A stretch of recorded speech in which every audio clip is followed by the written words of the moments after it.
to the republic for which it stands, one nation, under God, indivisible, with liberty and justice for all.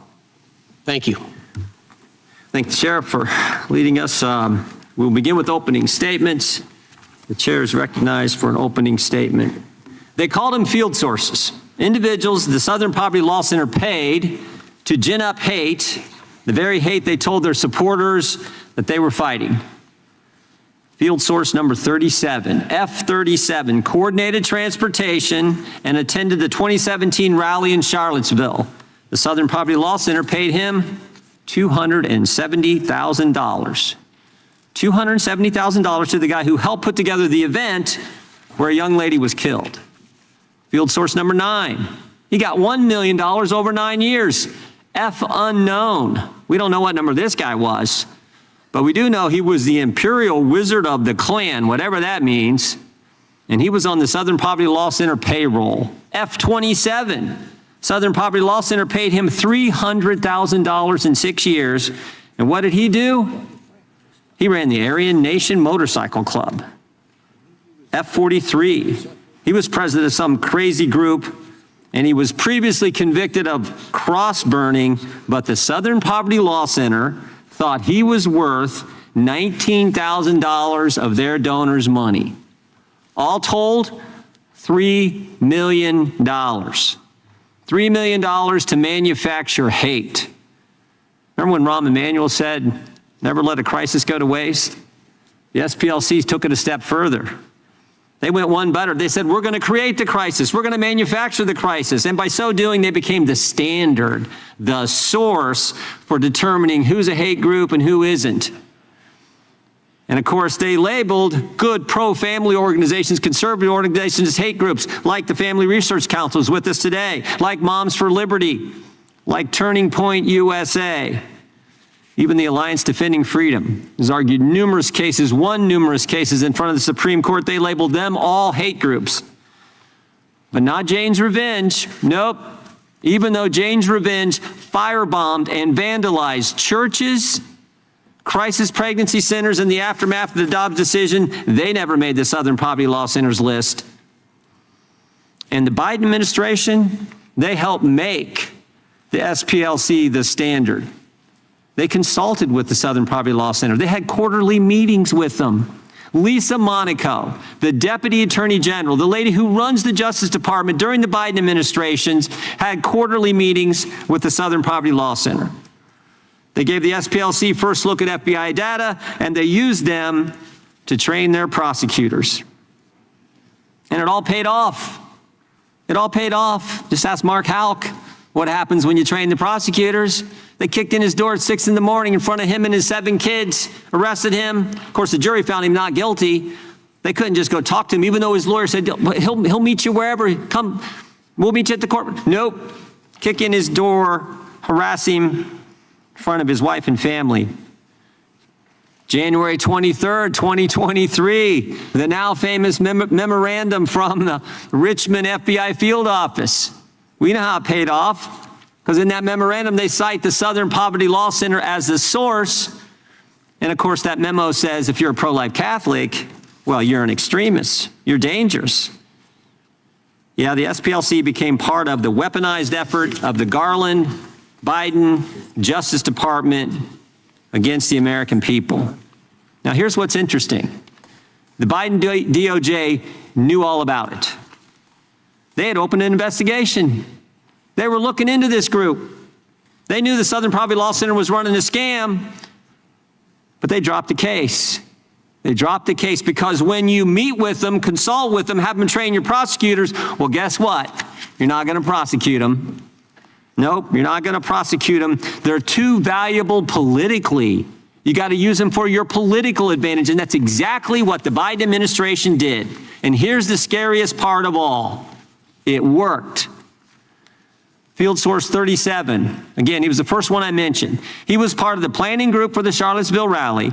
He was paid to coordinate transportation. He was paid to attend. After the event, again, after the event where a young lady is killed, the Southern Poverty Law Center almost tripled their income. It all worked. They went from $51 million annual income to $133 million. Turned out for them, creating hate was more profitable than fighting it. That's exactly what they did. They ran a scam, they became the standard, they didn't get prosecuted, and they made a ton of money. Made a ton of money. They're sitting on $800 million in assets, $700 million endowment fund. Such a deal. Such a deal. But here's the good news, because there is some good news. Here's the good news. President Trump got elected. Todd Blanche is Attorney General. Kash Patel is FBI Director. And guess what? They're prosecuting these guys for running a scam, ripping off their donors, falsely labeling all kinds of good organizations like the Family Research Council, Moms for Liberty, Alliance Defending Freedom, falsely labeling them hate groups. But they got caught. Thank goodness they did. So I want to commend the Attorney General and the work he's done, the FBI, most importantly, President Trump for being the guy who put these guys in those positions.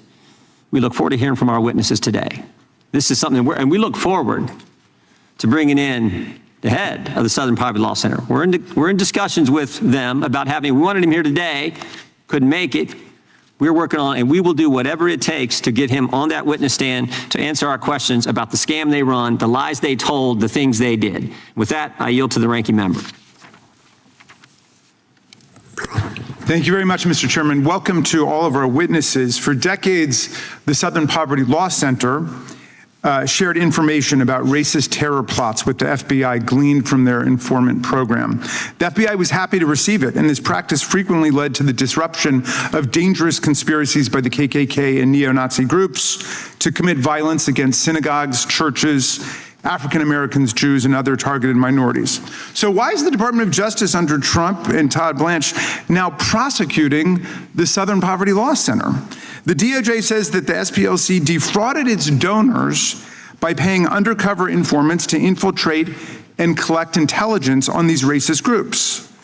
But where are all the donors complaining about having been defrauded? Where is the evidence of the fraud? Where are the civil lawsuits that always follow in the wake of a fraud, a scam, or a ripoff?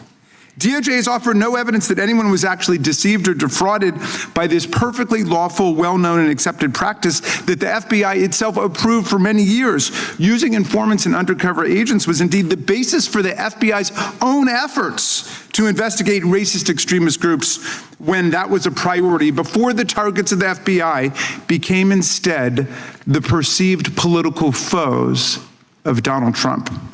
In fact, what its donors love about the Southern Poverty Law Center is how effective it's been getting on the inside of extremely dangerous racial terrorist groups to find out what's going on to try to stop the reign of terror of bombings, assaults, lynching, and arson, the violent price of white supremacy that goes back centuries in our country.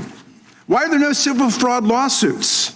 Why has no one sued the Southern Poverty Law Center? From my experience as a former state assistant attorney general and a congressman who deals with constituents who get defrauded frequently, and now I'm the co-chair of the bipartisan Stop the Scams caucus, I can assure you that victims of fraud are usually enraged after a period of being embarrassed, and they come forward to complain and to sue the fraudsters. What does a real fraud case look like? How do the victims respond? Well, let's take this well-known, long-running fraud case called Trump University, which was shut down by the New York Attorney General's office when it determined that Trump University was systematically deceiving and ripping off its students and cheating them of a real education they paid for.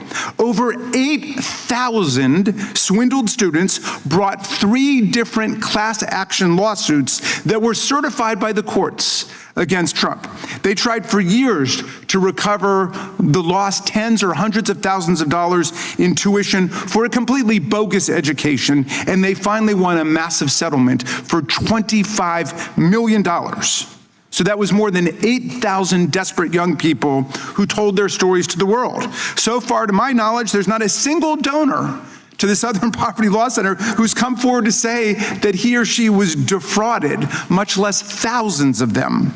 And they have many thousands of donors. Everybody can see what's happening with this outrageous, scandalous prosecution in Alabama, an outrageous, scandalous persecution here on Capitol Hill. If anyone has flipped sides to join the racist extremists, it's not the SPLC. It is the FBI itself. And if a fraud is being perpetrated on the public right now, it's not an SPLC fraud. SPLC's been an enemy of the Klan and neo-Nazi groups for more than a half century. It's been unswerving and steadfast, which is why their offices were bombed and why they get an unending stream of violent death threats, something which makes this prosecution and persecution all the more appalling. No, what we're witnessing is a Trump administration fraud on a vast and shocking scale. President Trump has coddled and cultivated the extreme right for as long as he's been in politics. After the infamous Unite the Right rally in Charlottesville in August of 2017, when neo-Nazis marched on a synagogue and the University of Virginia chanting, "Jews will not replace us," when a homicidal extremist drove his car into peaceful counter-protesters and killed Heather Heyer, Trump could only bring himself to say that there were some very fine people on both sides. In 2020, when he was directly asked in a nationally televised presidential debate to condemn white supremacists, he told the Proud Boys to stand back and stand by, which they immediately adopted as their official motto and emblazoned on their T-shirts. In office, the Trump administration has dismantled the anti-domestic terror infrastructure at the FBI, at DOJ, at the Department of Homeland Security, constantly shifting resources away from monitoring racially motivated violent extremism into immigration enforcement. He's gutted the Civil Rights Division, which is charged with prosecuting hate crimes, defunded the Center for Prevention Programs and Partnerships, which had helped prevent more than 1,000 violent terror plots since 2020, and installed a 22-year-old with zero national security experience, except for Model United Nations, his junior year of college, to run what remains of our terrorism prevention office. He's redirected the Civil Rights Division to focus on so-called anti-white discrimination instead of the actual hate crimes devastating communities across America. He fired the federal prosecutors and FBI agents who investigated and convicted the extremists who attacked the Capitol on January 6, 2021. And just this month, the Trump administration released a new national counterterror strategy that literally erases right-wing violent extremism from the record. The strategy identifies drug cartels, Islamist terror, and violent left-wing extremists as the nation's top threats, but makes no mention whatsoever of far-right extremism, white supremacist violence, or domestic neo-Nazi terror. This despite a decade of data from the Nonpartisan Center for Strategic and International Studies showing that right-wing extremists carried out 152 attacks in the United States and killed 112 Americans, compared with 35 attacks and 13 deaths attributed to left-wing extremists. Again, he just blames his enemies for what his side is doing. Trump's real relationship to the extreme right was on full display January 6, 2021, when the Proud Boys, Oath Keepers, and 3%ers, all in Roger Stone's sphere of influence, led the violent assault on the Capitol and our police force as Trump exhorted a crowd of thousands to go out and fight like hell, or you won't have a country anymore. That mob not only chanted "Hang Mike Pence," referring to Donald Trump's then vice president, and tried to shut down the peaceful transfer of power for the first time in American history, but brutally assaulted our police, wounding, injuring, disfiguring, and disabling more than 150 officers, terminating many careers in the process.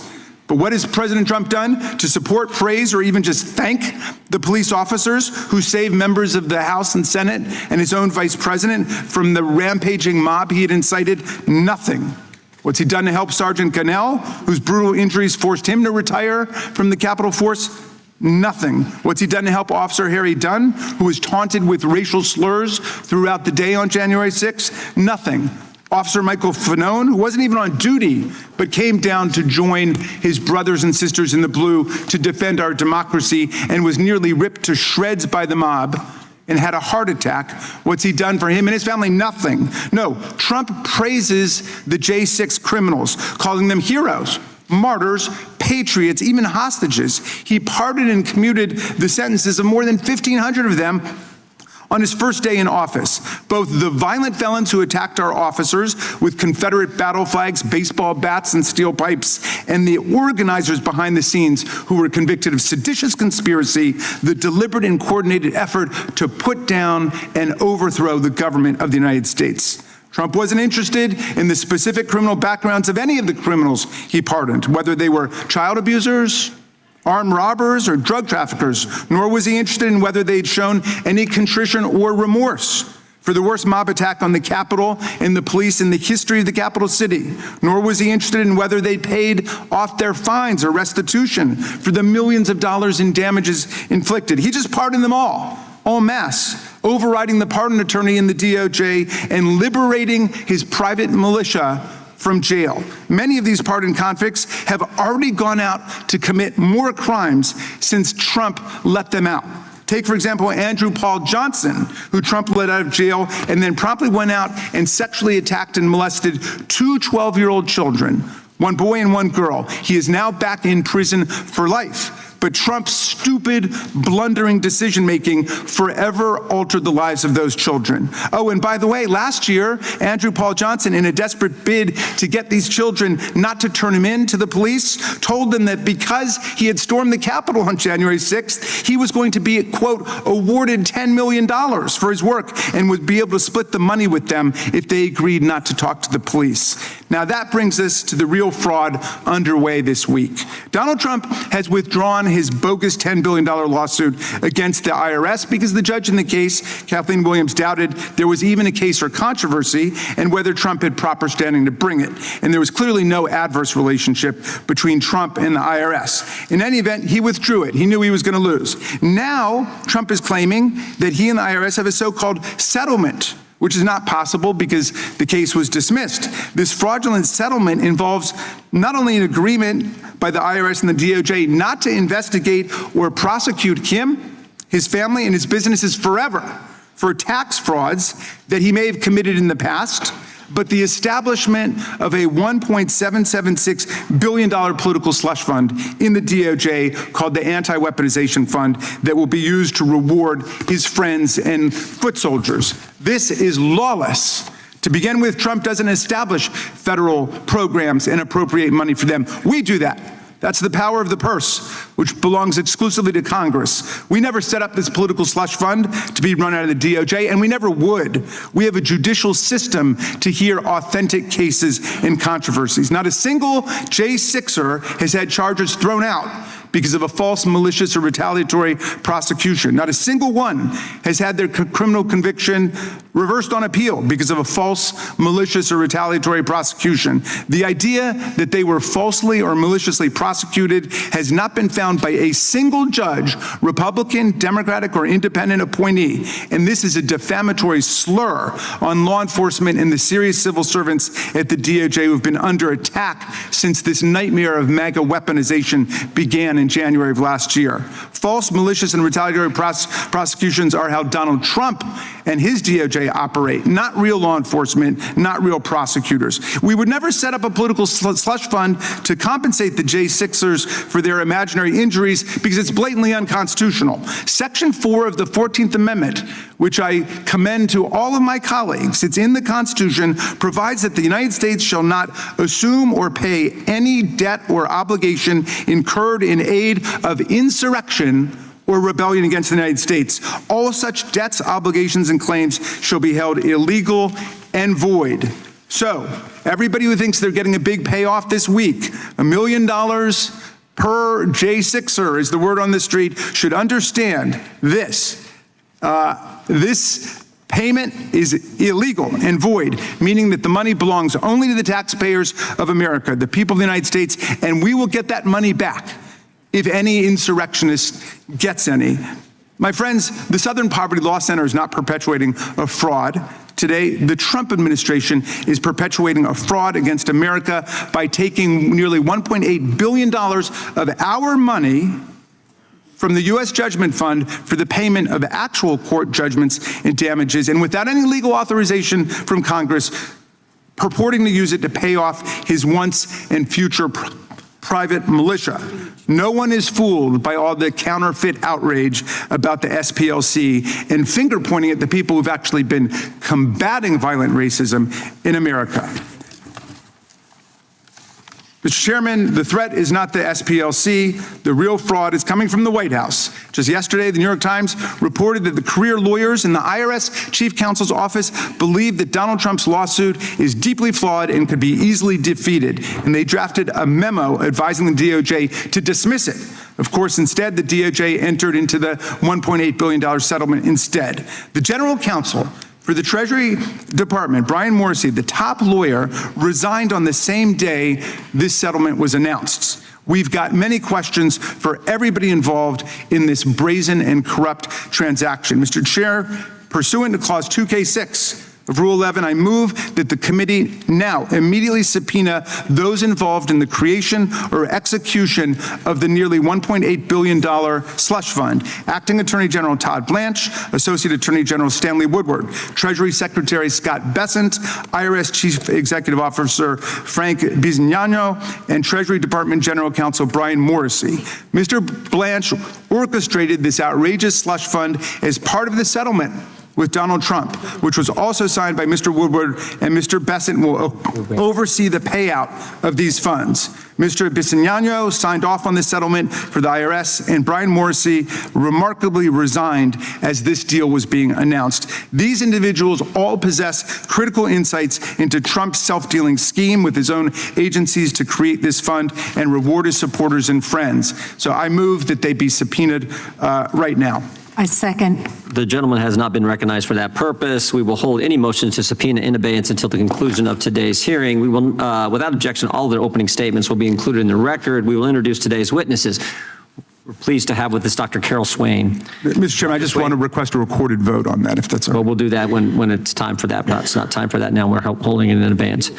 Dr. Swain is author and former professor of Princeton University and Vanderbilt University. She has served on various government commissions, including the National Endowment for the Humanities and the Tennessee Advisory Committee to the U.S. Civil Rights Commission. She graduated Phi Beta Kappa from Roanoke College and received a master's degree from Yale and her PhD from North Carolina. Mr. Tyler O'Neill is a senior editor at the Daily Signal, where his reporting focuses on nonprofit organizations. He previously was an editor at PJ Media and Fox News and is the author of 2 books. Mr. Tony Perkins is the president of the Family Research Council, a nonprofit organization that advocates for family-centered policies. He's an ordained minister and previously served as the chair and vice chair of the U.S. Commission on International Religious Freedom. Mr. Perkins has also previously served as a member of the Louisiana House of Representatives.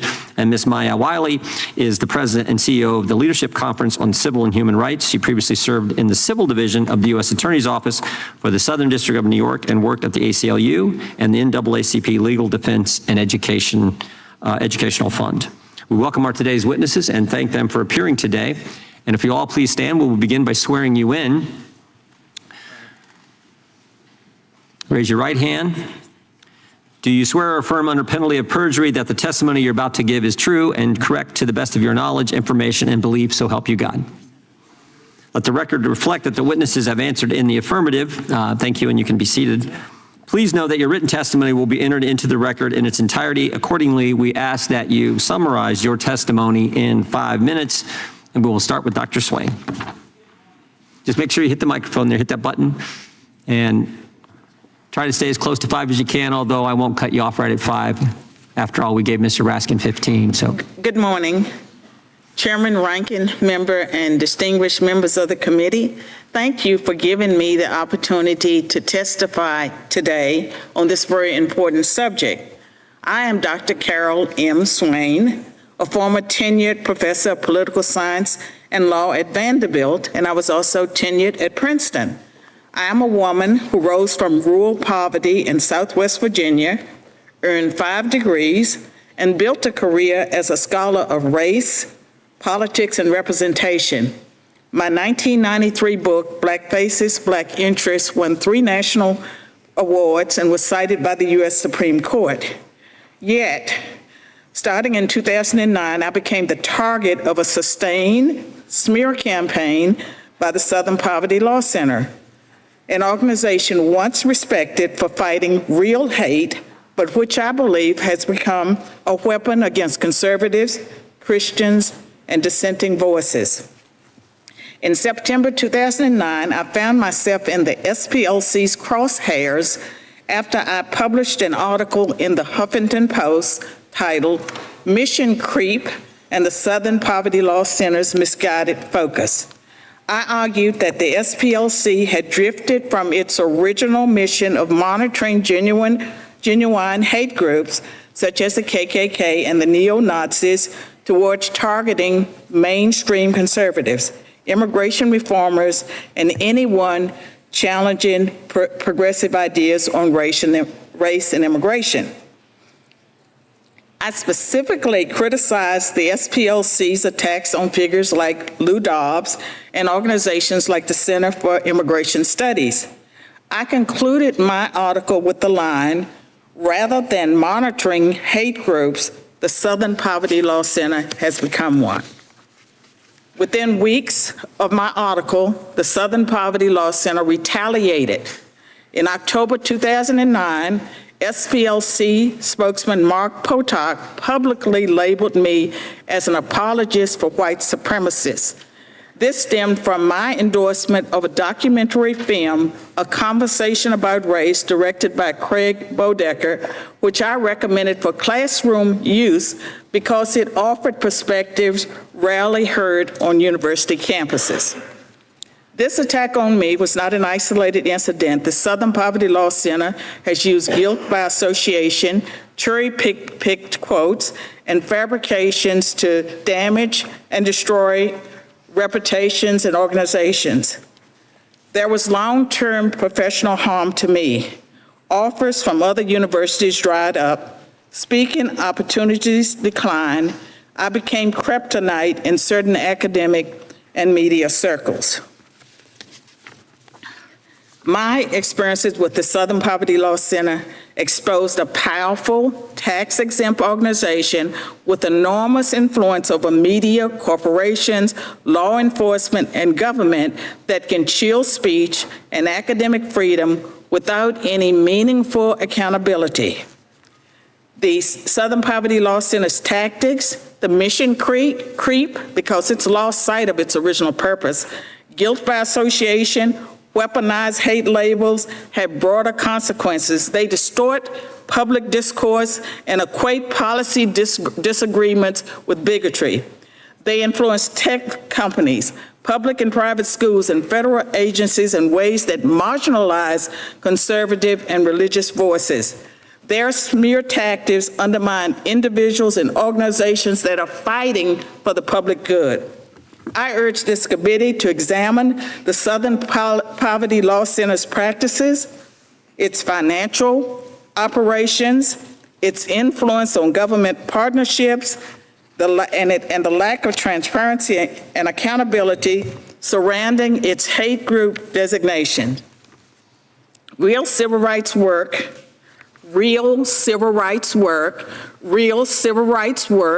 requires truth-telling, not retaliation against scholars who challenge orthodoxies, and certainly not the alleged financing of the hate the organization claims to fight. I hope Congress will deal with the Southern Poverty Law Center appropriately. Both political parties need to address this. This is a bipartisan issue. They should use all available means to hold this organization accountable, as you do, or as you proclaim to do with other organizations. Let's hold everyone to the same standard. Thank you for your time, and I will be ready to answer questions at the appropriate time. Thank you, Doctor. Mr. Perkins, you are now recognized for 5 minutes. Chairman Jordan, Ranking Member Raskin, members of the committee, thank you for the opportunity to testify. I'm Tony Perkins. I've served as the president of the Family Research Council here in Washington since 2003. Americans once associated Southern Poverty Law Center with fighting the Ku Klux Klan during the civil rights era. And that reputation gave the SPLC enormous moral credibility. But in November of 2010, SPLC shifted its focus beyond violent groups and began targeting Christian organizations opposing efforts to redefine marriage and human sexuality. Family Research Council was among the most prominent of that first wave. In August of 2012, FRC joined Governor Mike Huckabee in supporting Chick-fil-A Appreciation Day after the company was boycotted because its leadership publicly affirmed traditional marriage. 2 weeks later, on August 15th, LGBT activist Floyd Perkins entered FRC headquarters carrying a 9mm pistol, 50 rounds of ammunition, and 15 Chick-fil-A sandwiches. According to his later confession, his intent was to kill as many as possible and stuff the sandwiches into our mouths. As he entered the building and pulled the gun out of his backpack, our building manager, Leo Johnson, confronted him.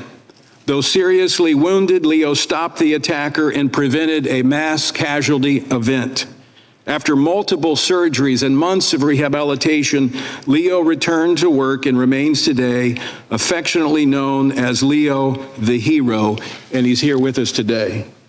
Leo, thank you.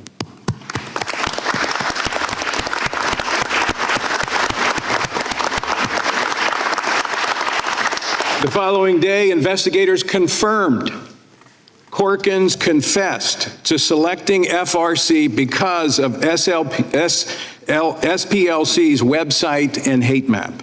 Following the attack, FRC appealed publicly, privately, to SPLC to remove mainstream Christian organizations from its inflammatory classifications. Those requests were rejected. The attack has cost FRC more than $6 million in security-related costs. But the costs extend way beyond one act of violence.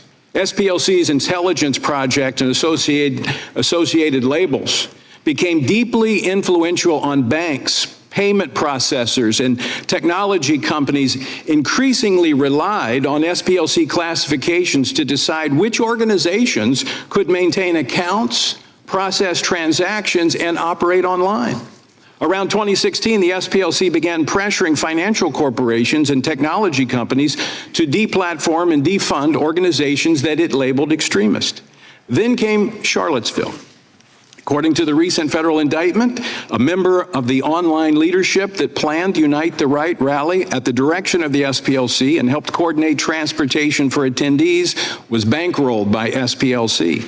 Charlottesville, don't miss this, Charlottesville was a catalytic event for SPLC.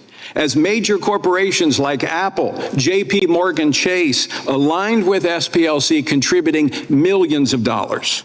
Shortly afterwards, the coalition known as Change the Terms was formed, led by SPLC and the Center for American Progress, establishing standards that would encourage companies to deny digital access and financial infrastructure to organizations that SPLC labeled. The timeline of Change the Terms closely parallels the acceleration of the efforts to debank and deplatform conservatives. FRC experienced this from Truist Financial, BB&T, Fidelity Investments, GuideStar, Mobile Calls, and other technology-related companies. And SPLC officials openly acknowledged this strategy before Congress. In January of 2020, SPLC official Lakeisha Brooks stated this, quote, "We have lobbied internet companies one by one. A key part of this strategy has been to target these organizations' funding." Brooks continued to describe the coordinated effort to pressure technology companies and financial institutions to restrict access for organizations SPLC opposed. This committee, the issue before this committee, is larger than SPLC fraud. SPLC was the hub, but there are many spokes that made up this wheel designed to crush Christians and conservatives. The congressional inquiry should not stop with SPLC. In America, citizens should not lose banking services, digital platforms, public credibility, and a sense of safety because they believe in biblical marriage and sexuality. When government-related or regulated institutions can apply ideological labels in a coordinated fashion to silence, isolate, and financially cripple opponents, we have political targeting by proxy, and freedom is at risk. Thank you, Mr. Perkins, for that testimony. Leo the Hero, thank you for your courage. We'll now go to Mr. O'Neill. Chairman Jordan, Ranking Member Raskin, members of the committee, I'm honored to testify before you today. I will argue that the Southern Poverty Law Center does not merely track hate, it systematically inflates it, profits from it, and, according to a federal indictment, may even have helped create it. The first thing to know about the SPLC is that it has nothing to do with poverty. The Poverty Palace has an endowment, has assets of $822 million. That's more than 3 times the assets of the National YMCA and almost twice the sum of Planned Parenthood. That's why former employees have suggested mocking mottos for the SPLC, such as making hate pay. How did the SPLC become so wealthy? Co-founder Morris Dees set up a lucrative fundraising engine by suing the Ku Klux Klan into bankruptcy. When the SPLC ran out of grand dragons to slay, the center needed to find more hate to justify the fundraising. It has a financial incentive to juice the numbers. The SPLC began to publish a hate map that plots mainstream conservative and Christian groups alongside Klan chapters. The map includes Moms for Liberty, PragerU, Turning Point USA, and even Focus on the Family. The SPLC says the map reveals the infrastructure upholding white supremacy. This hate map kills 2 birds with 1 stone. It silences conservative dissent from the left's and the SPLC's agenda, and it exaggerates hate to keep the money flowing. The map also includes groups that barely exist, like a Confederate memorabilia shop and a convent. In 2023, I analyzed the map and found that it exaggerated hate by at least 267%. By including mainstream conservatives, double counting groups, and mentioning defunct organizations. Given this track record, is it really so far-fetched to think the SPLC might be propping up some of the very white supremacist groups it claims it exists to oppose? A federal grand jury indicted the SPLC on fraud charges because it had funneled $3 million to members of the Klan. The SPLC didn't deny the payments, but said it was funding informants who had tipped the center off to violent threats before they happen. But that's not what allegedly happened in Charlottesville in 2017. According to the indictment, the SPLC paid an organizer and directed this person's racist postings. The indictment suggests the SPLC's involvement made Charlottesville larger than it otherwise would have been. After Charlottesville, the SPLC's annual fundraising doubled. Social media companies volunteered to start silencing hate groups.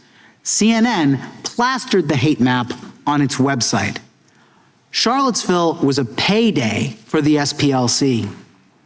And this so-called informant may have been the SPLC's most cunning investment. Of course, if it became known that the SPLC had paid a Charlottesville organizer, that would be a massive scandal. No wonder the SPLC allegedly lied to a bank, setting up shell companies to fund these informants. Why does this matter? SPLC staff have briefed DOJ prosecutors. Big tech companies have used the SPLC to blacklist conservative nonprofits. School districts across the country have adopted the SPLC's curriculum. Hundreds of companies systematically exclude conservatives from their charity programs because of the SPLC. The SPLC also have offshoots that engage in similar efforts against conservatives. The Change the Terms Coalition banded together to pressure big tech to deplatform conservatives, and former SPLC staff have founded the Global Project Against Hate and Extremism. If an organization can inflate threats, influence federal policy, and conceal its role in allegedly fueling the very extremism it condemns, then Congress has a duty to investigate it and its offshoots. Thank you, Mr. O'Neill. Ms. Wiley, you're recognized for 5 minutes. Thank you, Chairman Jordan and Ranking Member Raskin, and to the entire committee for having me here today. I'd like to get right to the point. The attack on SPLC is nothing more than part of a larger, broader, coordinated attack on civil rights organizations, not-for-profits, ones that work to ensure voters can vote, that children can learn, and people can live without fear. Multiracial democracy is something Americans value, but as the administration has gutted civil rights enforcement and the Supreme Court has gutted the Voting Rights Act, it is in danger. Civil rights organizations like the Southern Poverty Law Center are fighting to protect all of our rights. It has done so for more than 5 decades. It helped bankrupt the violent white supremacist organizations, including the United Klans of America. It has brought major voting rights cases, including to secure fair representation for Black voters in Alabama. And it educates the public on threats from extremist movements before those threats turn to violence. Sadly, this work is critical. A San Diego mosque and the families of 3 brave fathers are mourning the apparently hate-motivated killings from just Monday. No one should fear violence in a place of worship or anywhere else. SPLC has been targeted by extremists and their supporters for years, not because it is dangerous, but because it is effective. Today, it is SPLC. But in a sense, we are all SPLC. I won't spend much time picking apart the preposterous criminal charges because I have complete confidence in SPLC's ability to do so in court. But all Americans, no matter our party or beliefs, should not sleep on this hearing and what is happening. Because Monday's murders at a mosque appears to be from 2 young people apparently espousing neo-Nazi and white supremacist hate, and they took up arms. We need to discuss hate ideologies and the groups that spread them to understand how we can prevent the kind of violence that happened on Monday. Trying to distort SPLC's use of informants into some claim that engaged in manufacturing hate is not only nonsensical, it's an effort to deny that hate exists. Prosecution should never be tolerated as a weapon to silence disagreement or stop lawful activities that this administration dislikes. In the past year, we've seen countless examples of weaponization against law firms, universities, media companies, advocates of basic rights branded as domestic terrorists, important nonprofits that had their grants cut off, protesters who faced violence. The use of criminal prosecutions is consistent with this pattern. And our concern is that no organization seen as dissenting from any administration's policy, large or small, should ultimately face this kind of abuse of power. We are also concerned that some private financial companies, namely Schwab, Fidelity, and Vanguard, have joined in the administration's efforts to cut off funds that donors have asked be sent to Southern Poverty Law Center. In this case, it doesn't appear that conviction is the goal. Starving the SPLC of resources, tarnishing its reputation, and ultimately bullying it into compliance is more likely the point. Luckily, SPLC and civil rights organizations will not be intimidated. SPLC is continuing to fight against hate and to stand up for people's rights. It just sued the Goyim Defense League for anti-Semitic and racist harassment of Jewish and Black residents in Nashville. It has sued to ensure that voters in Cobb County, Georgia are getting their absentee ballots on time. And it continues to educate us about the growth of hate and extremism in this country, which even federal data has shown has doubled since 2015. It is real. The SPLC is far too busy fighting hate to manufacture it. You don't have to like or agree with all of its strategies. I wouldn't ask that. But the fact that SPLC is being criminally charged for its work only shows how much work it has to do. Thank you. That concludes opening statements. Before going to 5-minute questions, the chair recognizes the ranking member for some comments. Mr. Chairman, thank you very much for this. I just wanted to note the very sad occasion of the passing of a distinguished former member of the House of Representatives, Barney Frank, who succumbed to his illness and died just moments ago. And so I wanted to make sure that all members knew about the passing of this great champion of civil rights and civil liberties. Thank you, Mr. Chairman. I yield back to you. Mr. Chairman, if I could just add, Sure. I mean, Rep. Frank was obviously a huge advocate for civil rights, particularly LGBTQ rights, and a big advocate for finance reform across our economic structures. So his voice will certainly be missed. Thank you.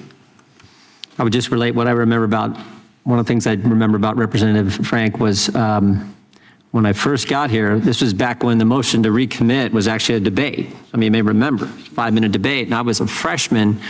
And for some reason, leadership asked me to do the motion to recommit, said, would I be willing to do the motion to recommit on a bill sponsored by Barney Frank?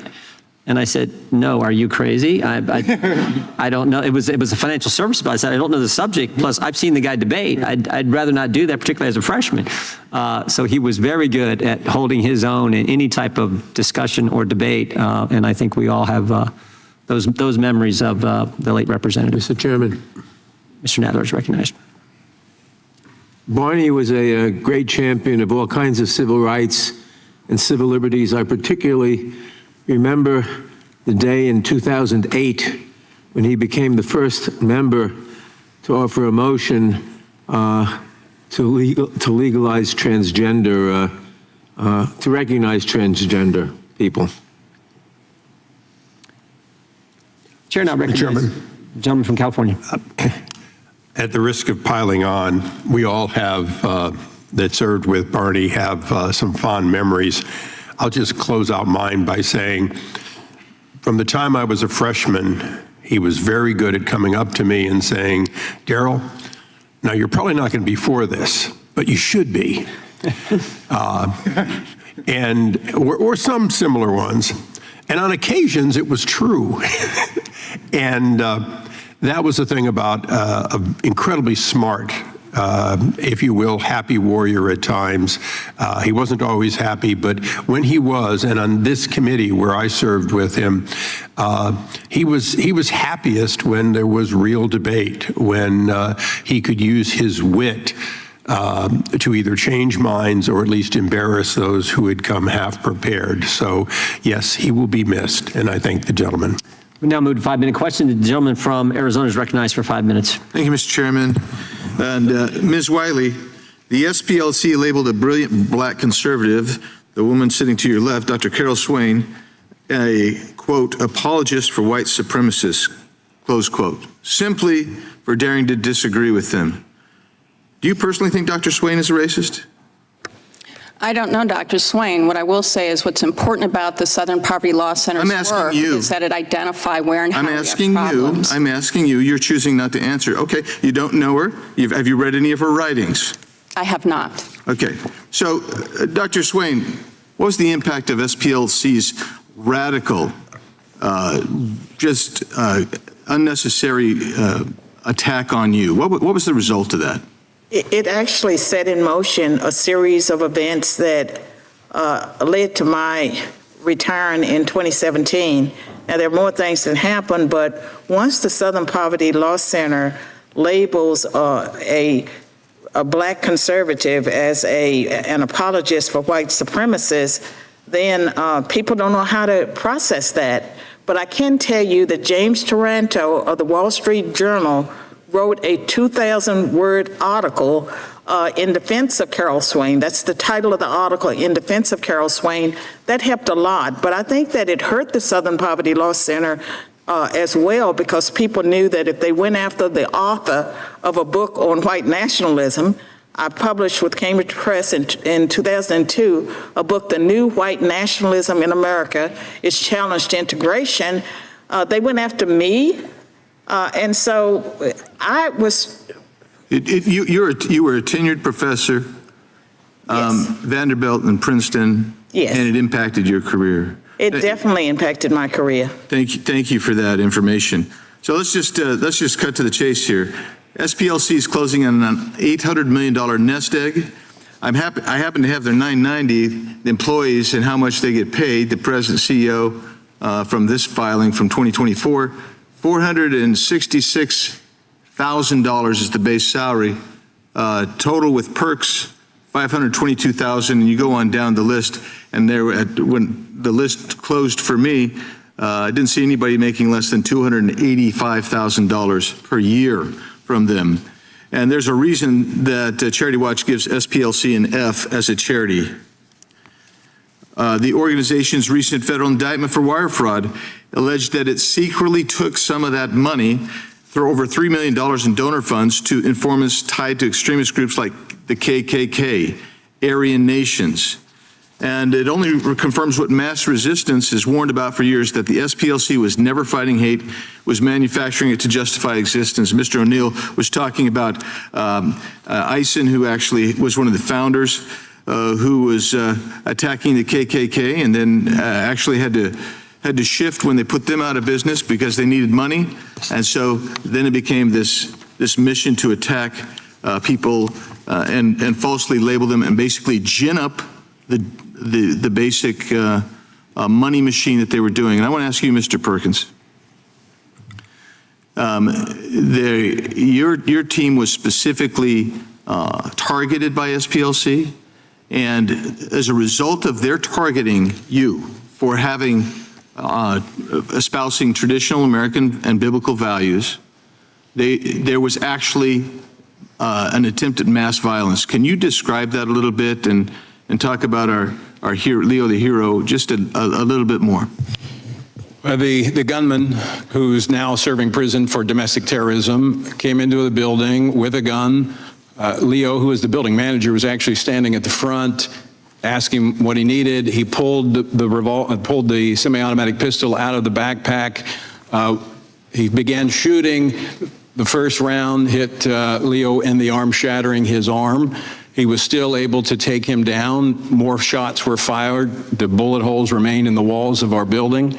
Leo was able to disarm him and take him down and even recover the weapon. And following that, watching the footage with the FBI agents who were surveilling it, said, why did he not, he was bleeding out, why didn't he fire the round into Perkins to make sure that he could not come back at him?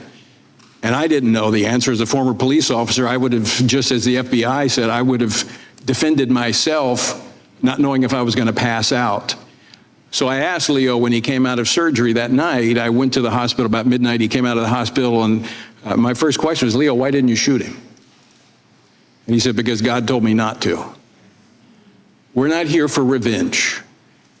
We're here for justice. And what they have inspired, not just to us, but to thousands of Americans who love this country and happen to believe the Bible as a definitive way to live, they want to silence us. And I stood on the street the day after the shooting, and I'll say it again. We will not be silent. We will not shrink back.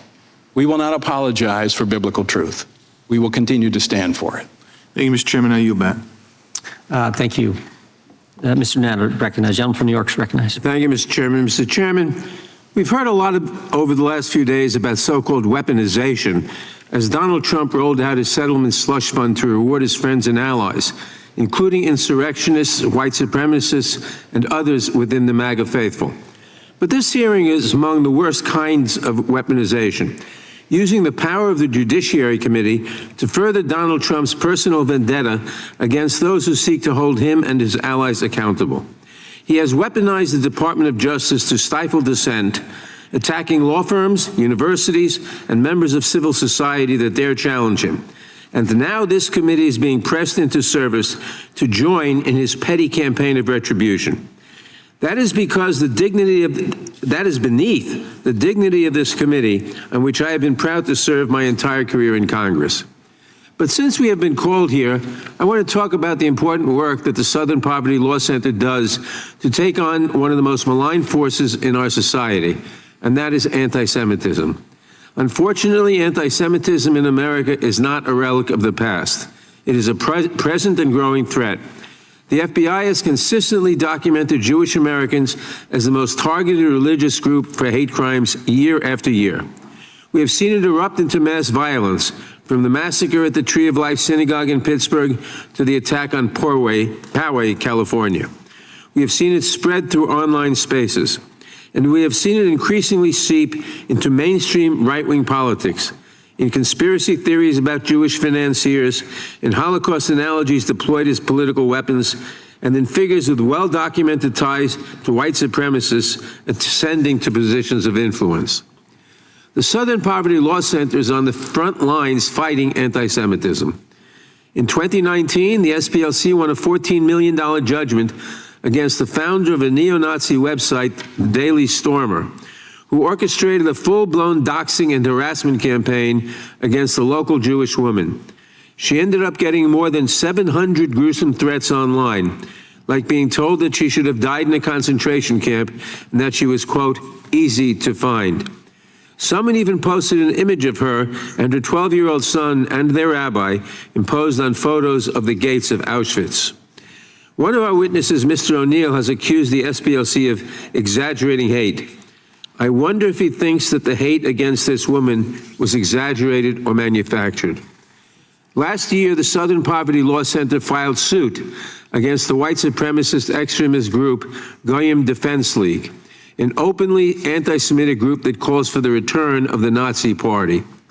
SPLC sued because in 2024, the GDL launched a coordinated campaign against Black and Jewish communities during a July 2024 hate tour, in quotes, in Nashville. These neo-Nazis were marching across the city, assaulting people they believed to be Jewish, harassing groups of young Black children, and waving swastika flags. Another one of our witnesses, Mr. Perkins, has called the SPLC, quote, a partisan smear machine. I certainly hope he does not believe that it is a partisan smear to call out neo-Nazis and to make them pay for assaulting Jews and harassing Black children. Fighting against neo-Nazis, neo-fascists, and white supremacists is not a partisan issue. It should be very simple to reject these tenets. So why is it so hard for Republicans to call out the anti-Semitism we see within the current administration?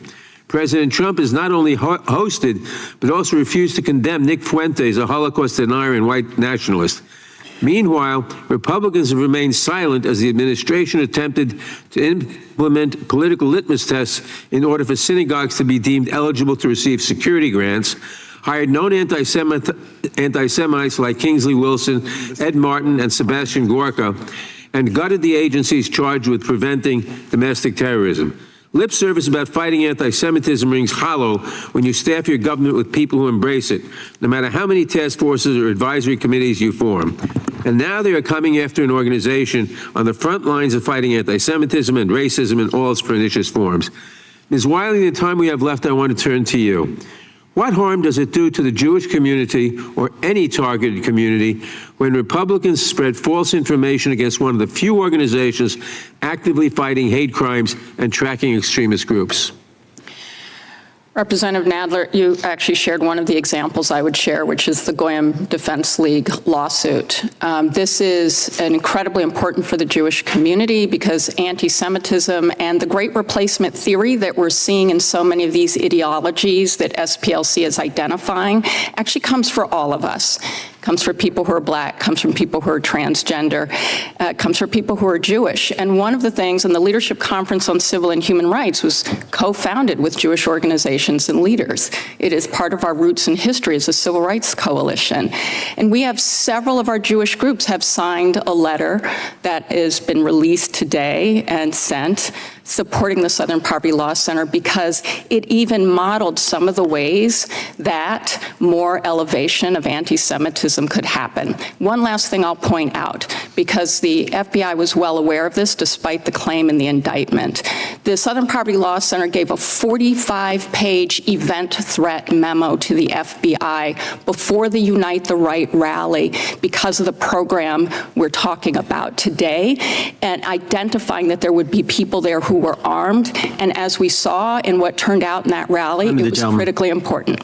Thank you, and I yield back. Gentleman yields back. Mr. O'Neill, they had an extremist file webpage, didn't they?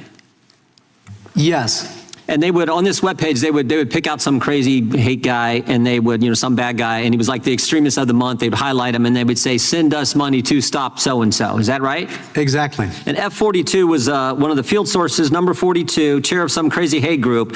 The Southern Poverty Law Center highlighted him on their webpage. He's bad, he's evil, send us money. Is that right? Yes. Did they tell their prospective donors they were paying this guy?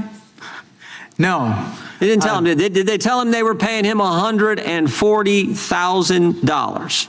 No, not to my knowledge. So they said, let's stop the racists even though we're paying him to be racist. That was their pitch. But they didn't tell him that, did they?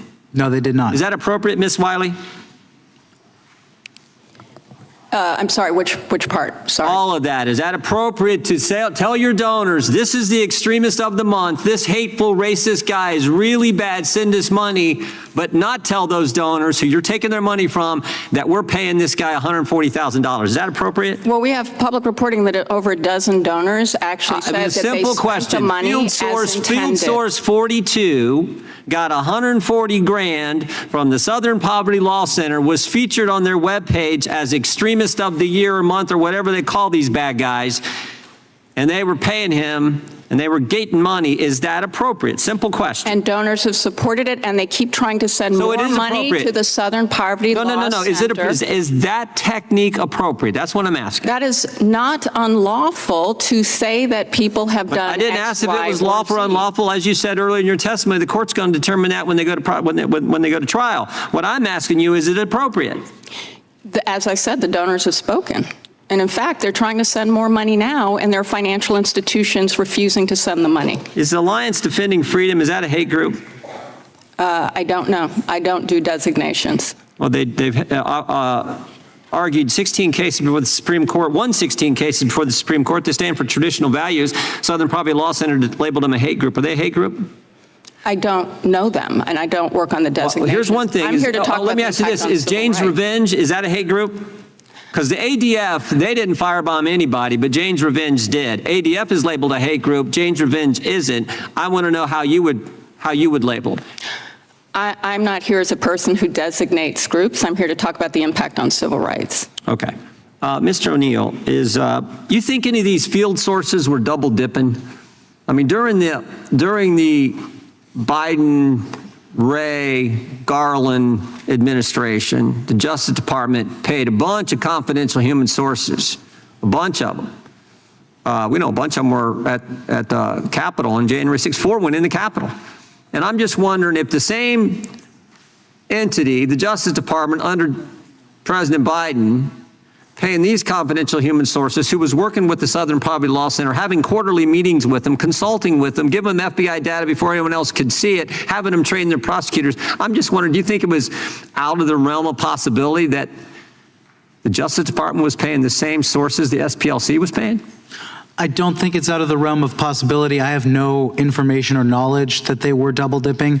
I would say that Stephen J. Ross, who is author of The Secret War Against Hate, which is about the history of informants that Jewish groups had placed in some of these violent groups back, decades and decades before the SPLC ever existed. He said that neither the ADL nor the American Jewish Committee nor the Anti-Nazi League did anything like highlighting informants online as in extremist profiles while also funding them. Yeah. Last question will come to you, Mr. Perkins. In your opening statement, you talked about how it was just worse than the SPLC because how they've put themselves out there or become the standard, and help from the government, I think, in becoming the source or the standard on evaluating and determining what groups are hate groups, what groups aren't. But it's bigger and broader. It has things. But I think the real thing here is how closely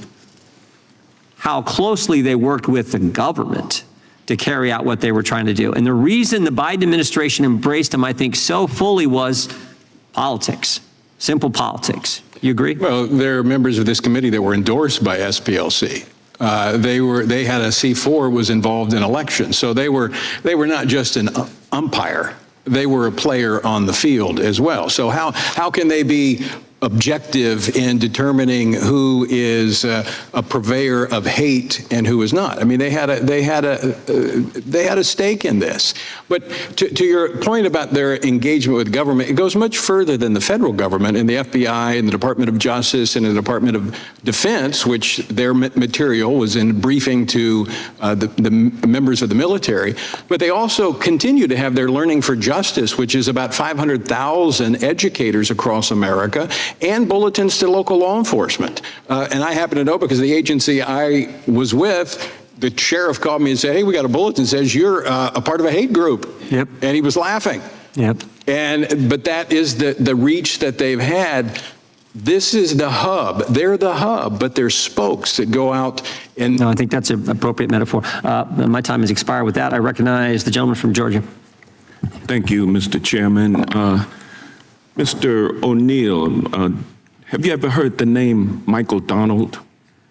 I have, yes. I'm very familiar with the case. How about you, Mr. Perkins? No. You don't know? You've never heard of him? How about you, Dr. Swain? You've never heard of Michael Donald before? You can cut your mic on. I'm not sure, but maybe if you give a little more He was the 19-year-old African-American black boy down in Mobile, Alabama. He's the son of Beulah May and David Donald, the youngest of 6 children. He was in community college at the time while working part-time for a local newspaper. And on March 21st of 1981, he was lynched.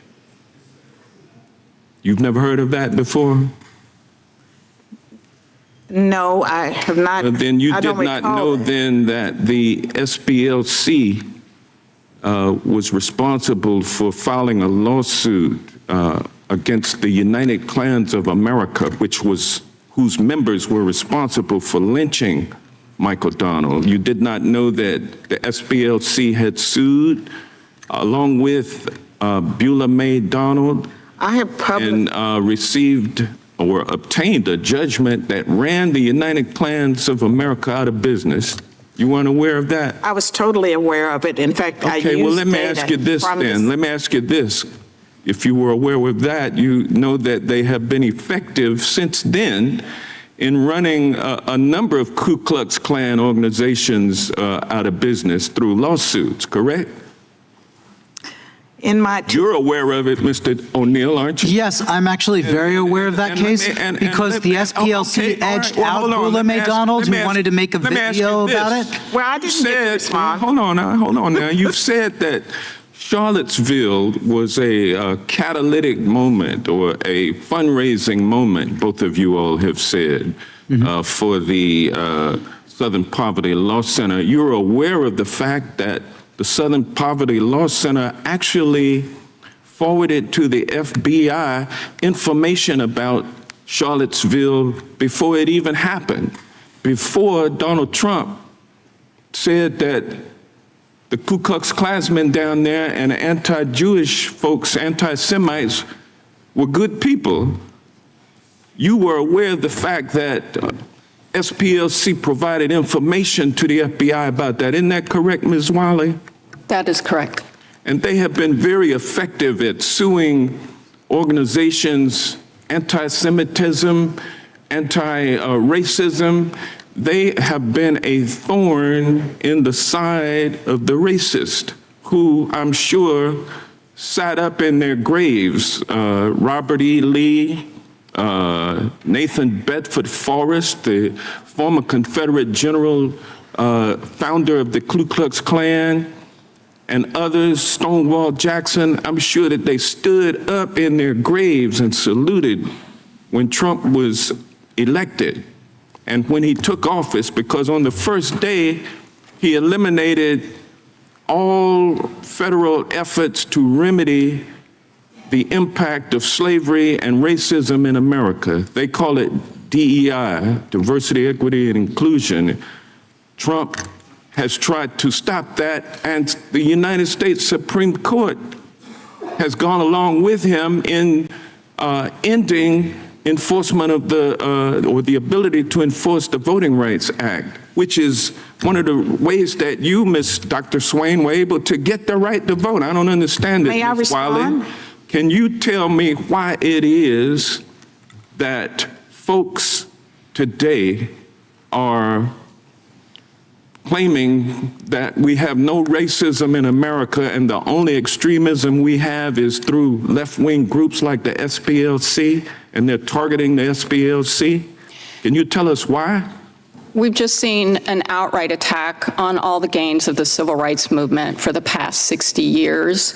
And I can only say that I will never be able to explain it, but at a time when hate crimes have doubled in this country, gone up 100% since 2015, where the rise in anti-Semitism, the rise in hate against transgender people, Black people still remain the #1 largest racial group subject to hate crimes, that we have to talk about racism, transphobia, all of the violence that too many of our communities are experiencing, and no one, including any of the groups here, should experience violence. And Trump, I think the gentleman's time has expired. With that, we go to the gentleman from California, Mr. McClintock. I thank the gentleman.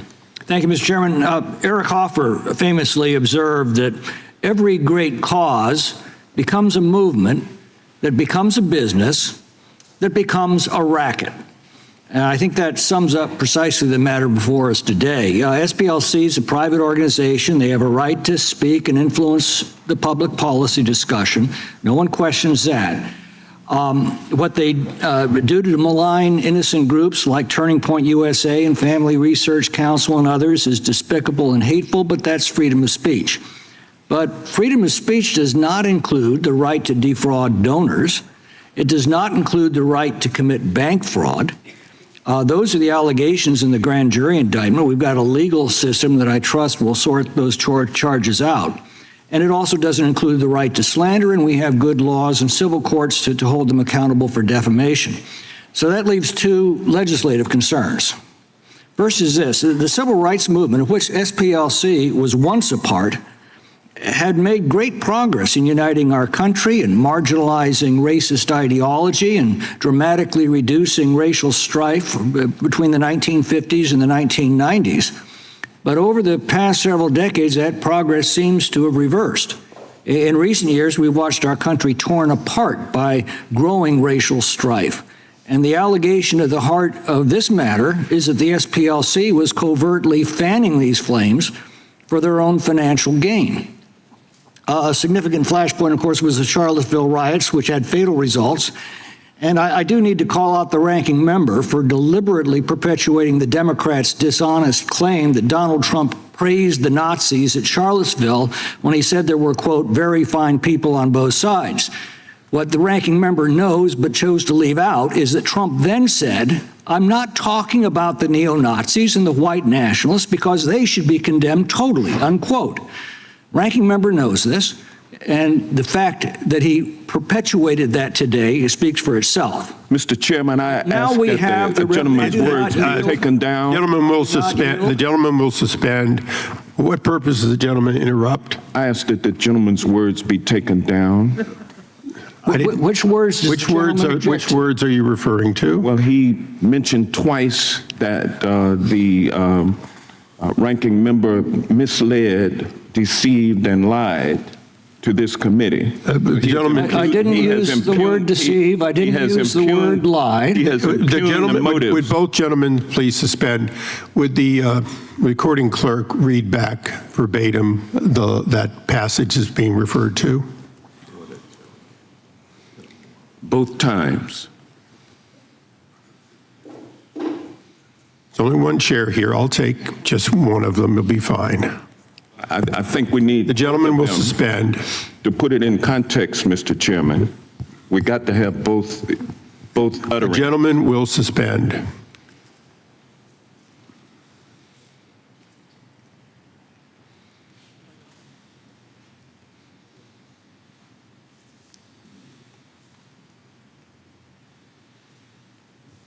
I do need to call out the ranking member for. We can't hear you. Sorry. Okay, just as loud as you could, please.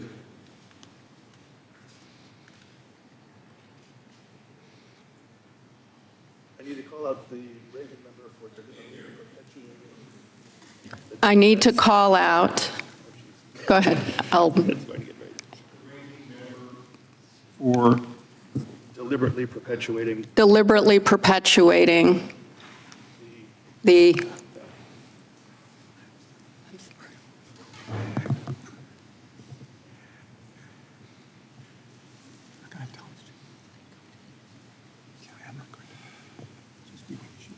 deliberately perpetuating The Democrats' dishonest claim the Democrats' dishonest claim that Donald Trump praised the neo-Nazis. Thank you. Charlie. Thank you. Is that the passage or one of the two times that you're referring to? That's the first passage. Excellent. Just one moment then, please.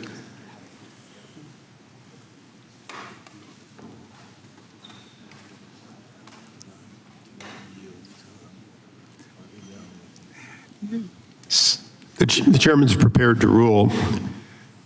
Although we would prefer that all people speak only to the facts and not to the previous statements of either side, it does not violate the rules of decorum to have an opinion as to the veracity of the other person's statement. With that, I thank the gentleman, but Mr. I will Chairman, not take down the lines. Mr. Chairman, the second statement is the one that I asked then that the words be taken down. And so it's only proper that we hear the second. Okay, if the gentleman will suspend, I'll be patient. Could you please read the second one and tell me, is there a difference?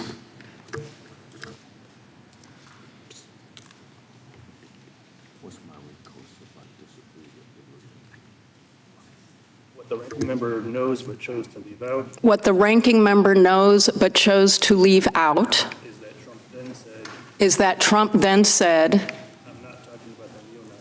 I'm not talking about the neo-Nazis or white nationalists because they should be condemned totally.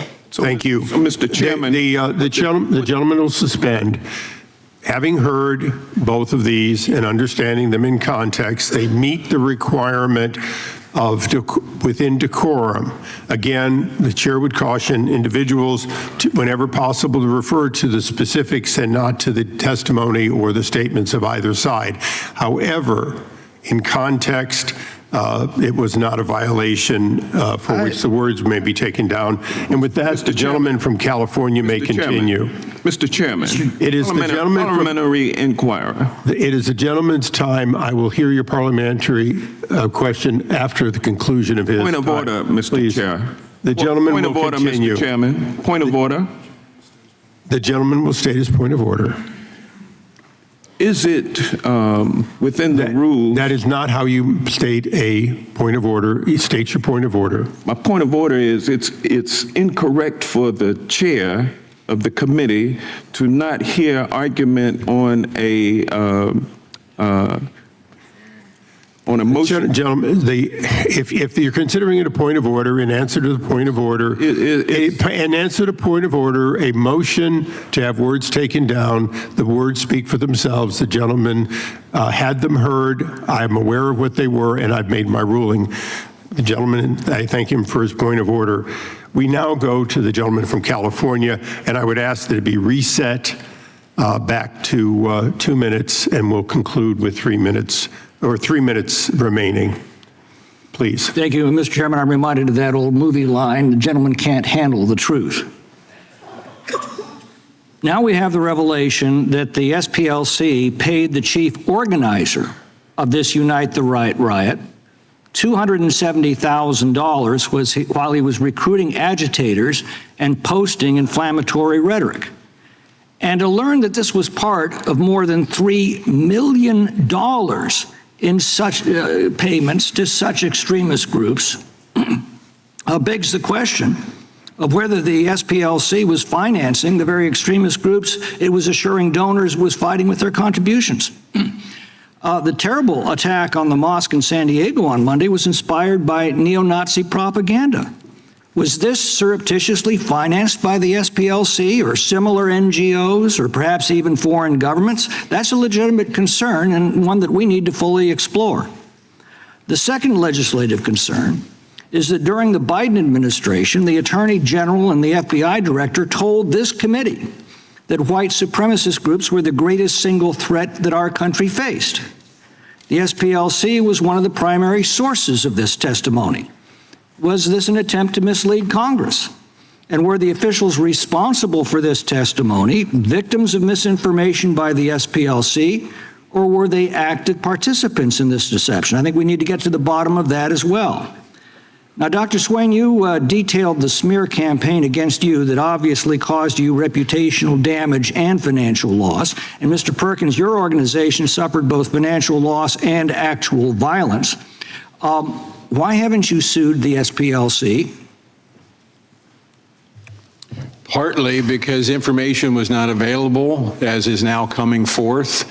We did talk to some attorneys initially about the violence that was perpetrated, but because of really there were other suits that were brought against the SPLC, but their image was so strong until now that it was very difficult. We had suits that were brought in court that did not succeed. I think it's a different day now, and I think you may see some civil actions. I would certainly hope so.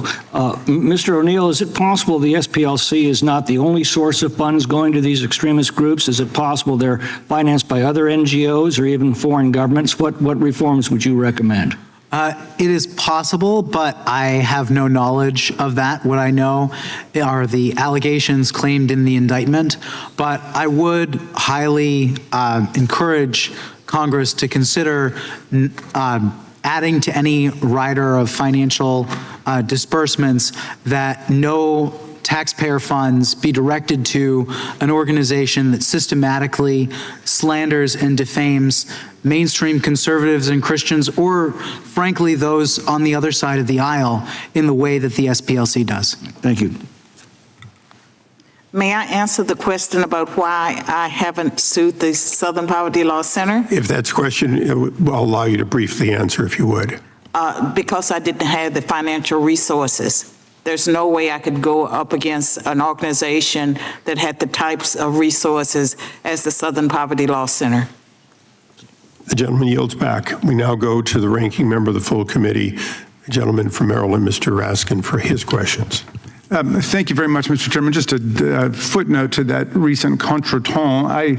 I was not remotely offended by what the gentleman from California said, because I'm used to having all of my points misstated by him regularly. It was interesting. He said that I had accused the president of praising the Ku Klux Klan and the neo-Nazis. I never said that. I said he just made himself perfectly clear when he said there were very fine people on both sides. The fact that you can find him contradicting himself immediately thereafter and in other subsequent statements is just a reflection of how Donald Trump speaks. Sometimes China is his biggest enemy in the world, and when he was over in China, then he loved President Xi and he adored him and they're great friends and so on. So that's Donald Trump. But I can't imagine any other president in American history finding very fine people on both sides of an anti-Semitic race attack like the one that led to the death of Heather Heyer. So I stand completely by what I said before, and I reject completely your insinuation that I've misrepresented the reality. All I did was quote Donald Trump's own words. Ms. Wiley, oh, and I'll say one other thing. Very fine people on both sides. You know, to people in Charlottesville, that was a very painful thing. My sister and her family happen to live in Charlottesville.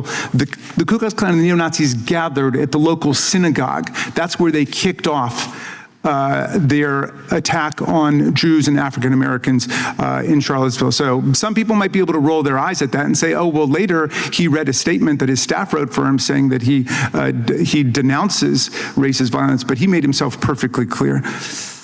Ms. Wiley, have you heard any of these witnesses today cite any evidence that anybody was deceived or defrauded by the Southern Poverty Law Center, which is the whole heart of this attack on them? Did you hear one iota of evidence being offered that anybody was deceived or defrauded?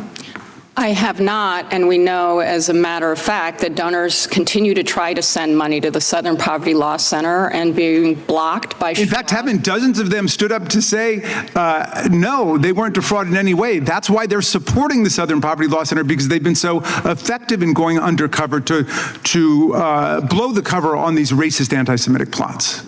Yes, and I just want to note that, and because there was a representation made about the SPLC, that it worked with the Donald Trump Department of Justice providing information from its informant program in the first Trump administration. So that's why we were so concerned to hear that denial that they had knowledge that the acting attorney general had to retract.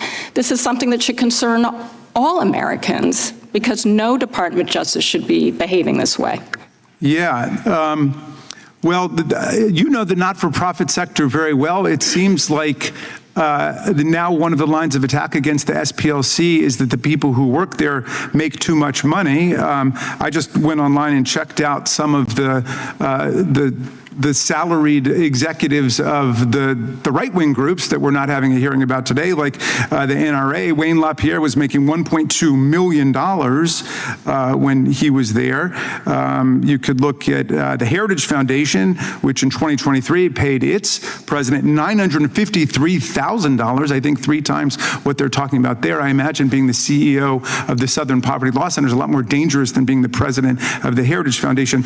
Just very quickly on that, is there anything to this, the idea that the work of the Southern Poverty Law Center should be trashed and derided and dismissed because the people who go to work there in Alabama are being paid too much money?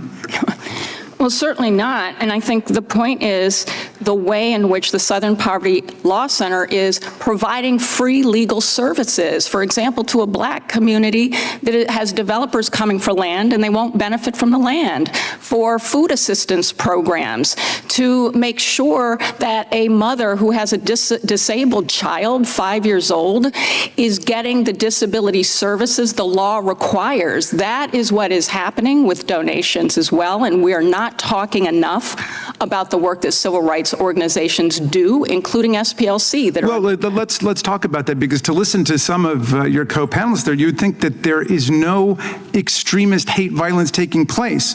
What about the AME Church in Charleston, South Carolina, where Dylan Roof, who was charged up on white supremacy, went out and killed 9 people? How about the Tree of Life Synagogue, the worst anti-Semitic attack in American history, where Robert Bowers, who was consumed with white genocide replacement theory, which we hear from even more mainstream conservative groups, killed 11 people. Is racist violence, in fact, some kind of myth made up by the Southern Poverty Law Center? No, and the government's own data demonstrates that. But also, if you look at... The gentlelady can answer the question, but not go on beyond that. The gentleman's time has expired. Thank you. Thank you. We now go to the gentleman from Virginia, Mr. Klein. Thank you, Mr. Chairman. I appreciate you holding this hearing. The information that has come out in this indictment is truly disturbing. My district is adjacent to the district that includes Charlottesville. Many of my constituents have family in Charlottesville. Many of my constituents work in Charlottesville. And to see that, let me ask you, Mr. O'Neill, the SPLC explicitly stated that they sought donations under the auspices that donor money would be used to help dismantle violent extremist groups by funding F37, who was a member of the online leadership chat group that planned the 2017 Unite the Right event in Charlottesville and attended the event at the direction of the SPLC. Is that helping to dismantle these organizations? No. I would say the SPLC in subsequent filings did mention 2 cases where they claim information from these informants, these field sources, led to federal prosecutions. So I think that is important context to add. Thank you. I want to continue to inquire about this funding. Given the SPLC's track record of partisanship and its direct link to real-world violence, why did the FBI and DOJ during the Biden and Harris administration maintain a close relationship with the SPLC? Yeah, my understanding is that the SPLC's bias and targeting of mainstream conservative and Christian groups aligned very strongly with the Biden DOJ and the Biden White House's preferences. And that's why in my second book, The Woktopus, I go through all of the ways in which the Biden administration solicited information on the domestic terror threat from the Southern Poverty Law Center, how we have this alignment with demonizing concerned moms and dads that happened consistently. And of course, when the SPLC released the hate map that included chapters of Moms for Liberty for the very first time, putting moms and dads who are concerned about their kids' education on a map with the Klan, they first gave an embargoed copy to their allies at the Civil Rights Division in the DOJ. So the SPLC got special treatment, direct access to high-ranking officials in the Civil Rights Division, early access to FBI hate crime data, and invitations to exclusive events with DOJ leadership during the Biden and Harris administration. Correct. In fact, they had one of their staffers by the name of R.G. Cravens who spoke before DOJ prosecutors. This is the same man who, when the Southern Poverty Law Center put focus on the family on the hate map last year, he defended putting focus on the family on the hate map by saying that it is both false and dangerous for conservative Christians to hold to biblical morality against the claims of the LGBTQ movement. And in October of this year, FBI Director Patel terminated the FBI's relationship with the SPLC. What was the nature of the relationship prior to the termination? You discussed that. Isn't it true that the FBI relied on the SPLC's hate group designation when determining which extremist groups to monitor? Yes, specifically in the notorious memo from the FBI's Richmond office, which was coordinated with other FBI offices, they cited the SPLC's list of radical traditional Catholic hate groups. Interestingly, that's where my anecdote about a convent comes from, and one of those organizations on that list no longer existed and didn't exist at the time. Can you talk a little bit more about that FBI memo related to the Catholics in Richmond? Yes. So this memo was released by whistleblowers. It was not meant to be publicly disseminated. And only after a whistleblower released the memo did the FBI, the national office, publicly come out and say that it didn't meet the FBI's standards. I'd say that's an understatement. It just took the SPLC's list of radical traditional Catholic hate groups verbatim and put it into the FBI's language in the memo. For background, this is a list of radical traditional Catholic groups that is extremely outdated, according to my sources, and that was developed by Heidi Bayrick, who now is leading the Global Project Against Hate and Extremism. She's no longer even at the SPLC. It's truly shocking. Thank you for being here. I yield back. Gentleman yields back. The chair now recognizes the gentlelady from California. Thank you, Mr. Chairman. I know there's a talk of the Department of Justice's vindictive prosecutions of SPLC. I just want to remind us all of something else that the Trump DOJ just did. On April 14th this year, exactly a week before it targeted SPLC, DOJ asked the federal court to vacate the convictions of dozens of leaders of the Proud Boys and Oath Keepers. Now, who are the Proud Boys and Oath Keepers? Both are far-right organizations that spout Islamophobic, misogynistic, and white nationalist ideologies, and both happen to be on SPLC's watch list. Both groups and others like them took up arms for Donald Trump and attacked the Capitol on January 6th. I'd like to ask unanimous consent to put into the record two articles about the January 6th rioters and their later crimes. People forget what happened in the weeks before January 6th. In December of 2020, at yet another pro-Trump rally, they rioted in the streets of D.C., vandalized historically black churches, white nationalists supporting Donald Trump, vandalizing African-American places of worship right here in the Capitol. For their crimes leading up to and on January 6th, these individuals, including Enrique Tarrio, Stuart Rhodes, and many others, were convicted of seditious conspiracy and other felonies and sentenced to more than 100 years in prison collectively. Now, Donald Trump unleashed over 1,500 criminals on our streets, some of who have gone on to commit kidnapping, sexual assault, burglary, death threats against elected officials, and now the department is trying to erase their guilt permanently and ensure they cannot be recharged. SPLC has been tracking these groups for years, long before January 6th, and designated them and others like them as hate groups. SPLC has continued to call out these groups for the danger they pose to our communities and our democracy. The label has upset these groups so much that Gavin McInnes, the founder of Proud Boys, who describes himself as a Western chauvinist and said Muslims are stupid, sued the SPLC in 2019 for defamation for designating them as a hate group, and that lawsuit failed. Ms. Wiley, you've described the Proud Boys and Oath Keepers as the foot soldiers of January 6th. In your opinion, is documenting and naming these groups part of the reason why SPLC is now being punished by the Trump administration?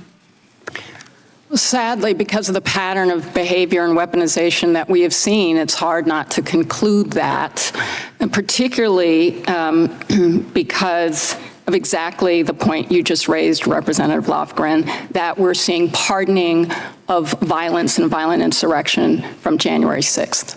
Now, what does it say about this administration that is prosecuting the group that helped end the Klan, but apparently intending to give taxpayer money to violent white nationalists who vandalized black churches in the Capitol alike through this so-called settlement fund on a lawsuit that was bogus and barred by the statute of limitations? That's what this administration is. Donald Trump rewarding his foot soldiers for assaulting and beating up law enforcement in his name to the tunes of billions of dollars, and punishing their common enemy, the organization that monitors and calls out their crime.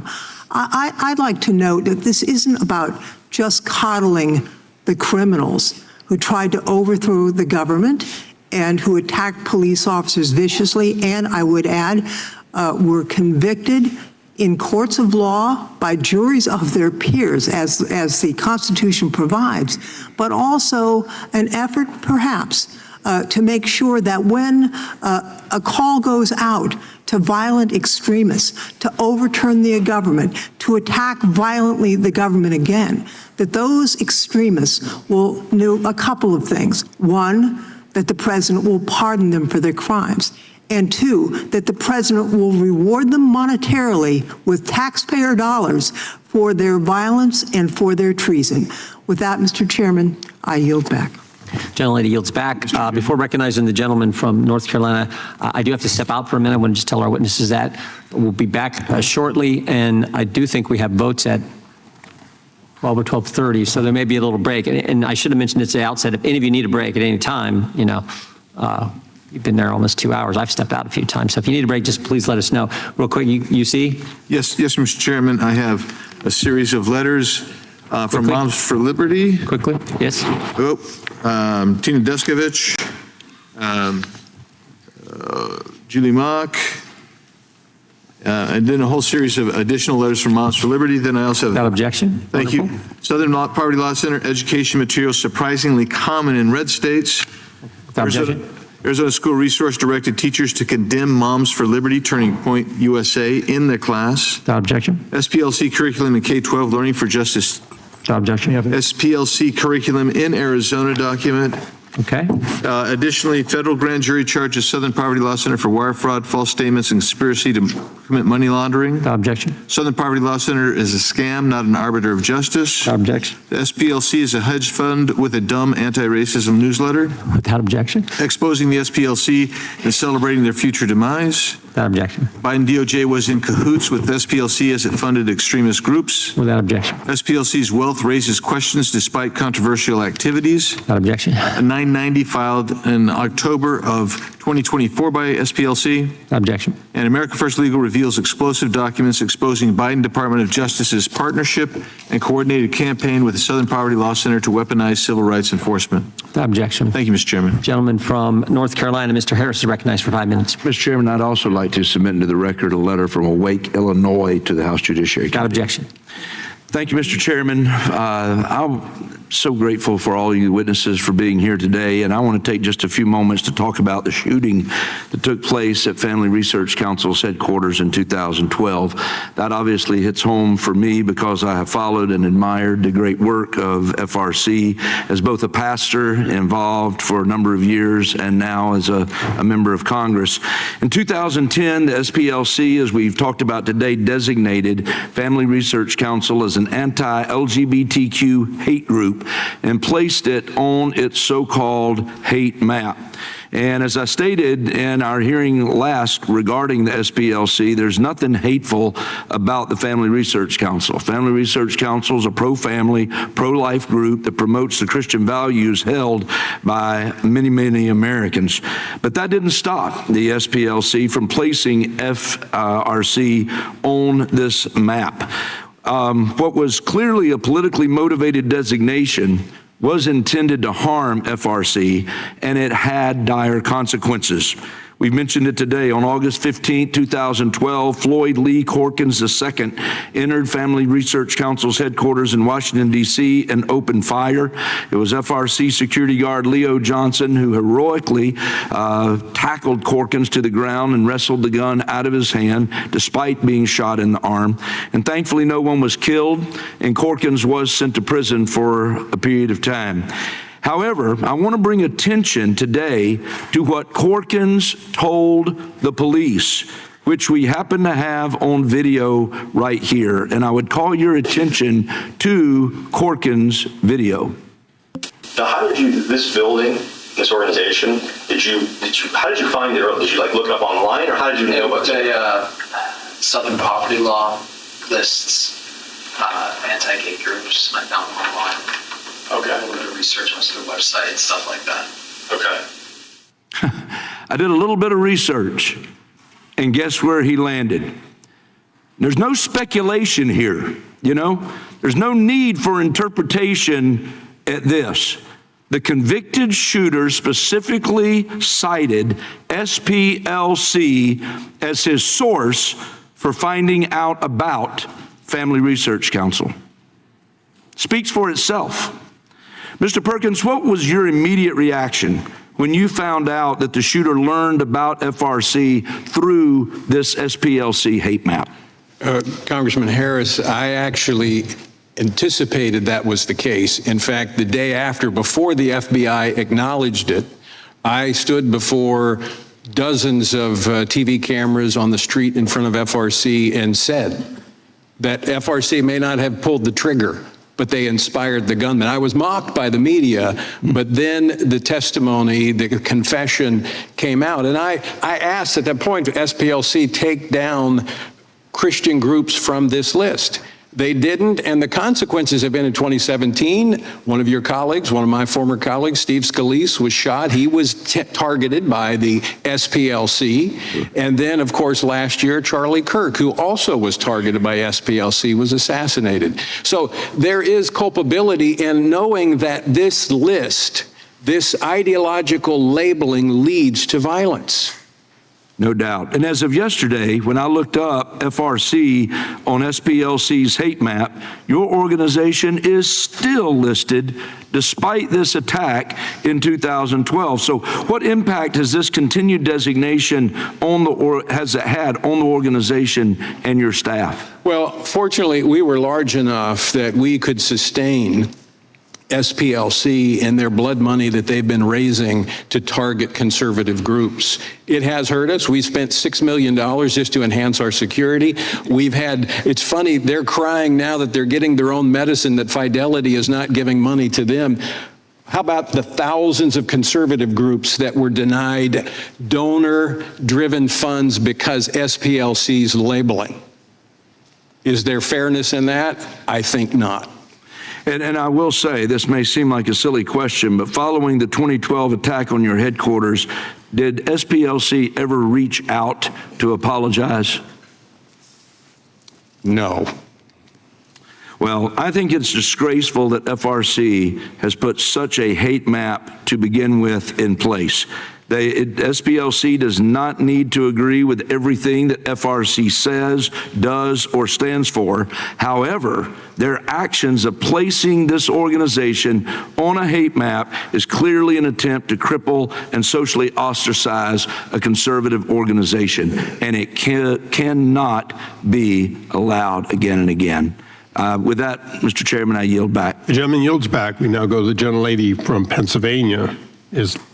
I see next. Okay. Then the gentlelady from Washington. I'm looking and seeing you came back. So we're thrilled to have you with us.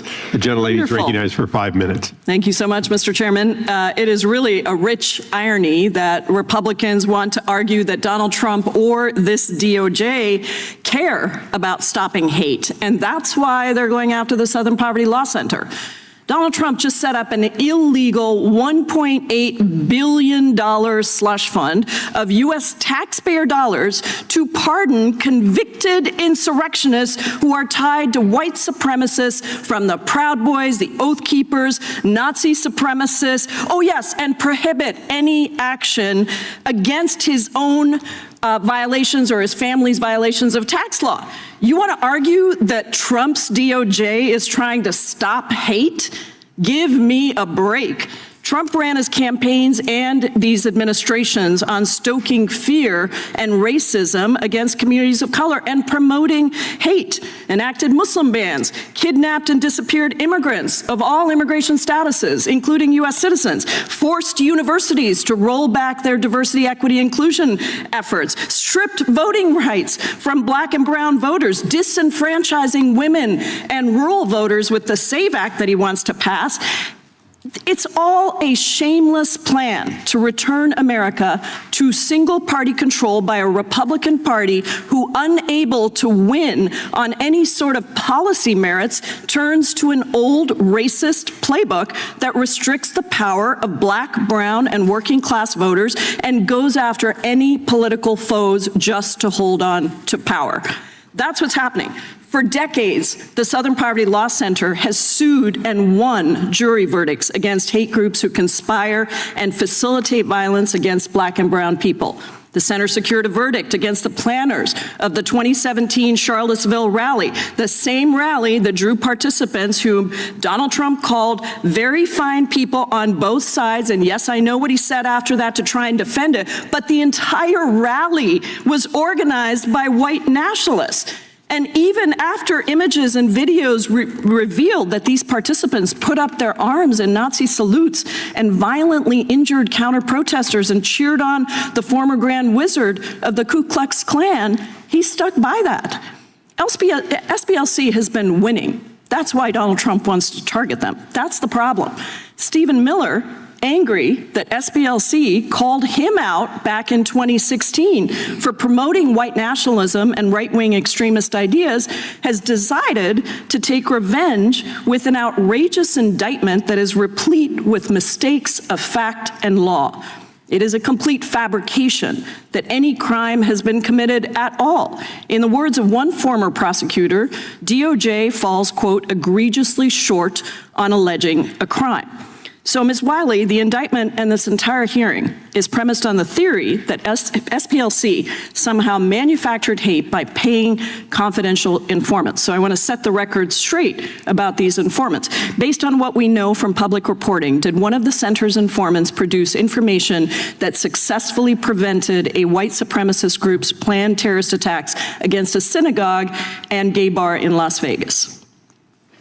Yes, Atawaffen Division is the name of the extremist group, and I should say that in addition to the work that SPLC did that prevented the violence. In fact, it was in 2019, so it was information it turned on to the Department of Justice during the Trump administration. So the suggestion that somehow SPLC only works with an administration based on the party is undermined by this very important fact.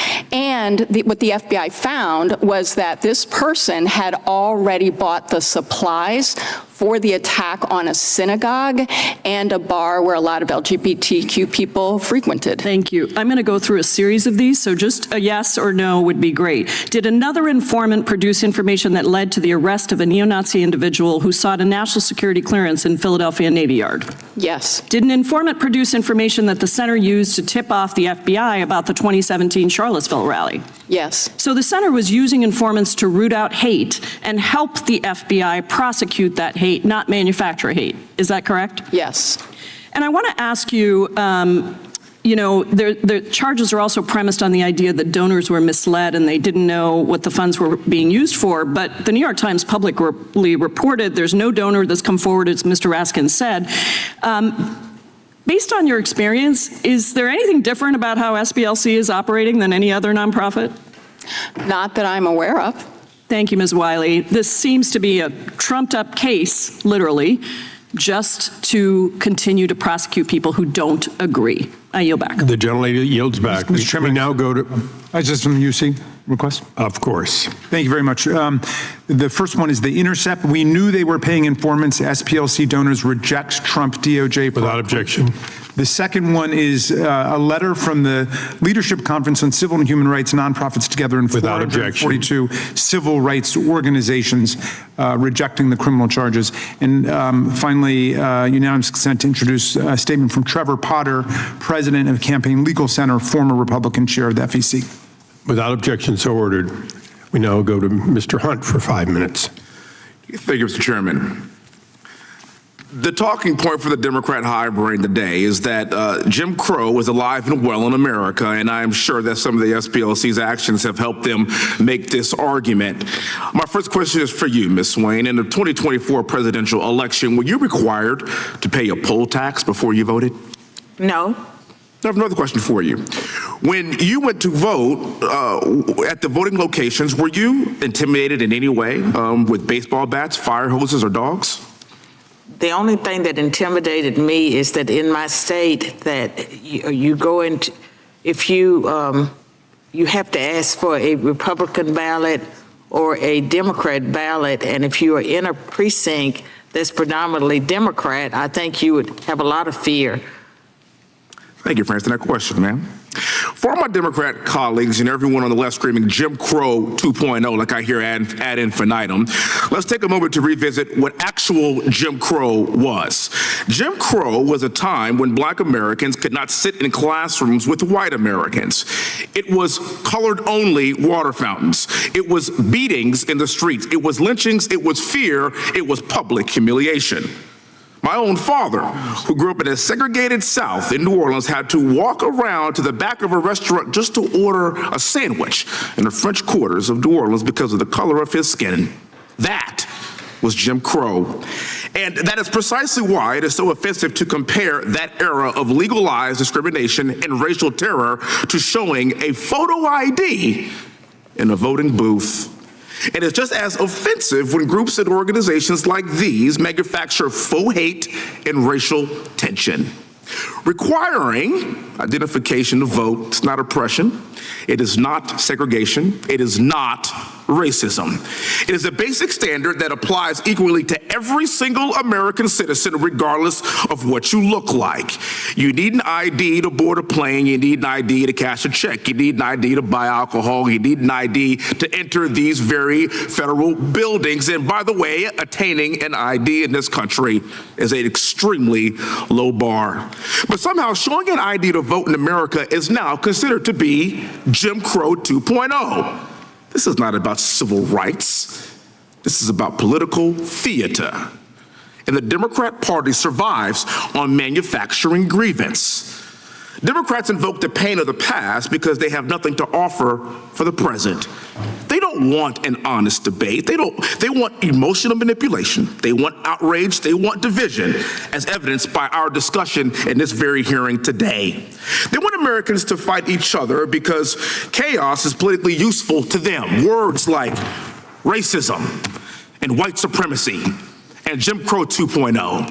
For the purposes of elucidating my colleagues on the other side of the aisle, let's take a hard look at what real Jim Crow was. Check out this one behind me. You see, this is Jim Crow. This is what Democrats call Jim Crow. Next slide, please. See, that's Jim Crow.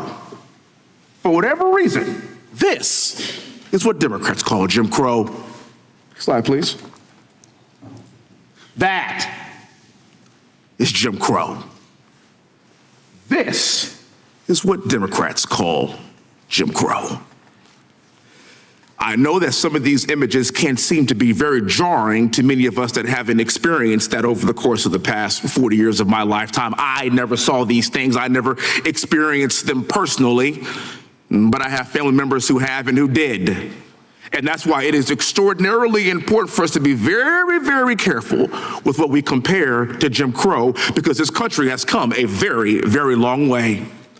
I keep saying this over and over and over and over again till I am blue in the face.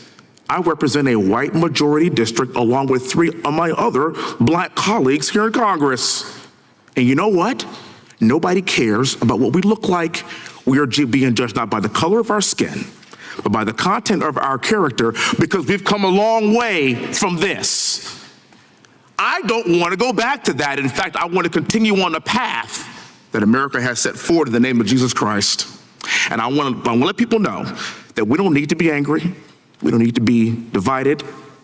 We want equality for everyone. Let me be crystal clear.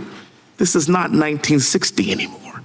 It's 2026. And the fact that groups like these are willing to stroke the flames of hate by funding the KKK is absurd. And with that, I yield back the remainder of my time. Thank you for being here. Thank the gentleman. He yields back. We now go to the gentlelady from Pennsylvania, Ms. Scanlon. Thank you, Mr. Chairman.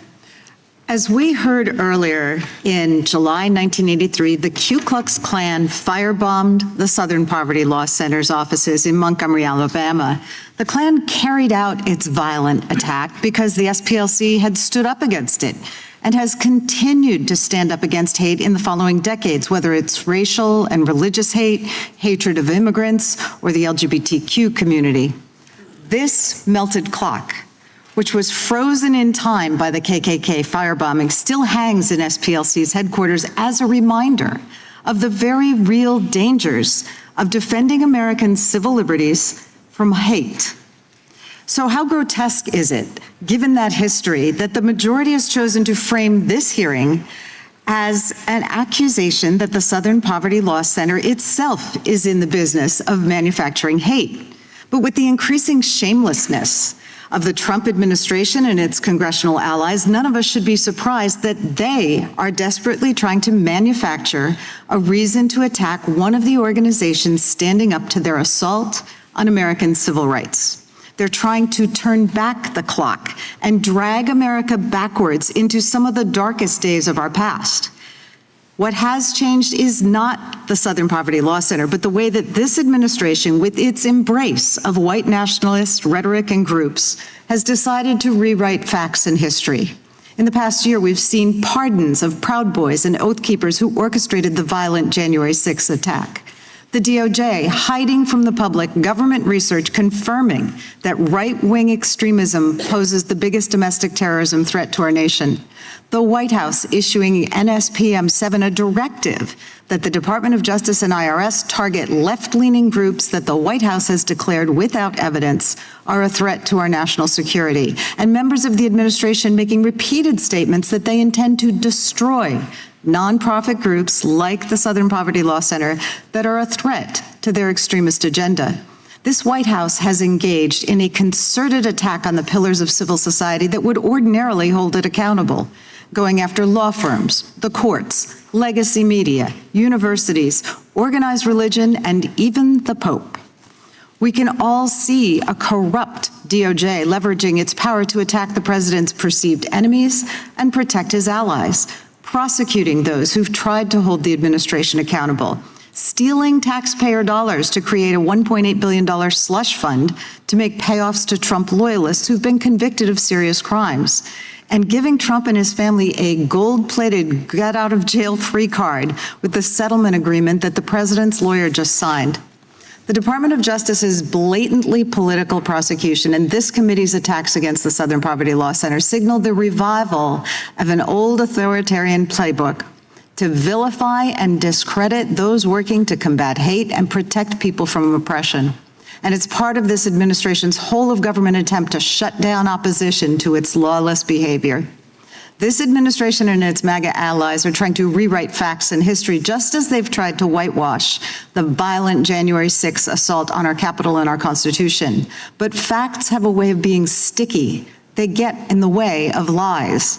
Americans have always sought to bend the arc of history towards justice, to hold those in power accountable, and to spur our country towards a more inclusive and perfect union.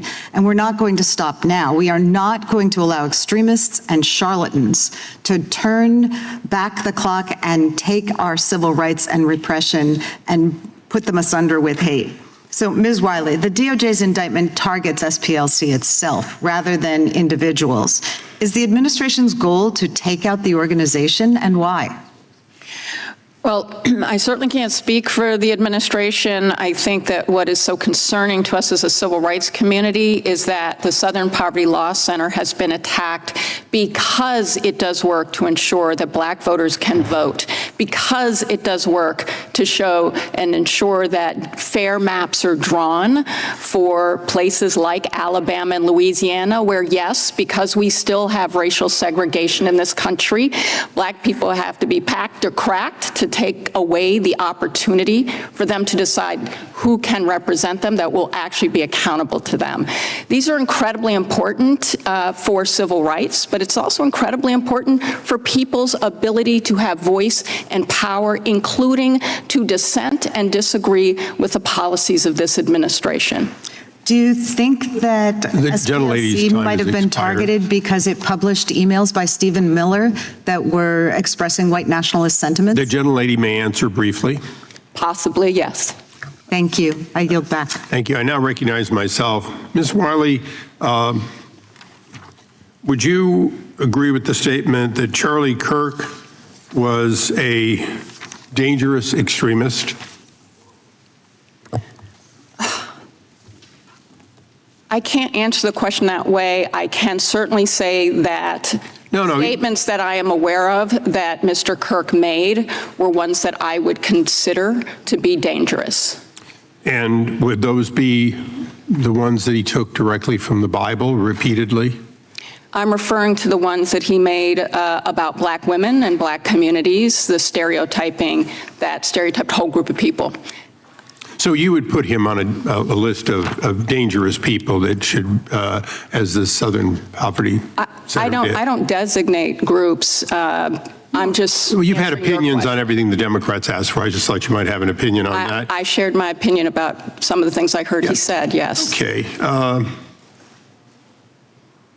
Would you agree that a group could be good, have a great mission, do a lot of good things, but also commit crimes?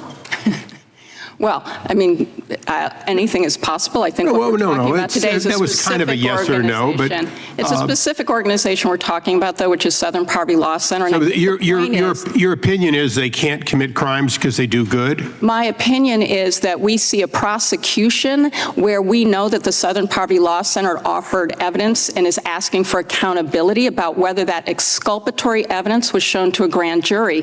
That should concern all Americans. Okay, Mr. O'Neill, I'll ask you essentially the same question. Would you say that Southern Poverty Law Center does some good work, at least historically? Yes. And having looked at the evidence, would you say that it appears to be overwhelmingly evidence of criminal activity?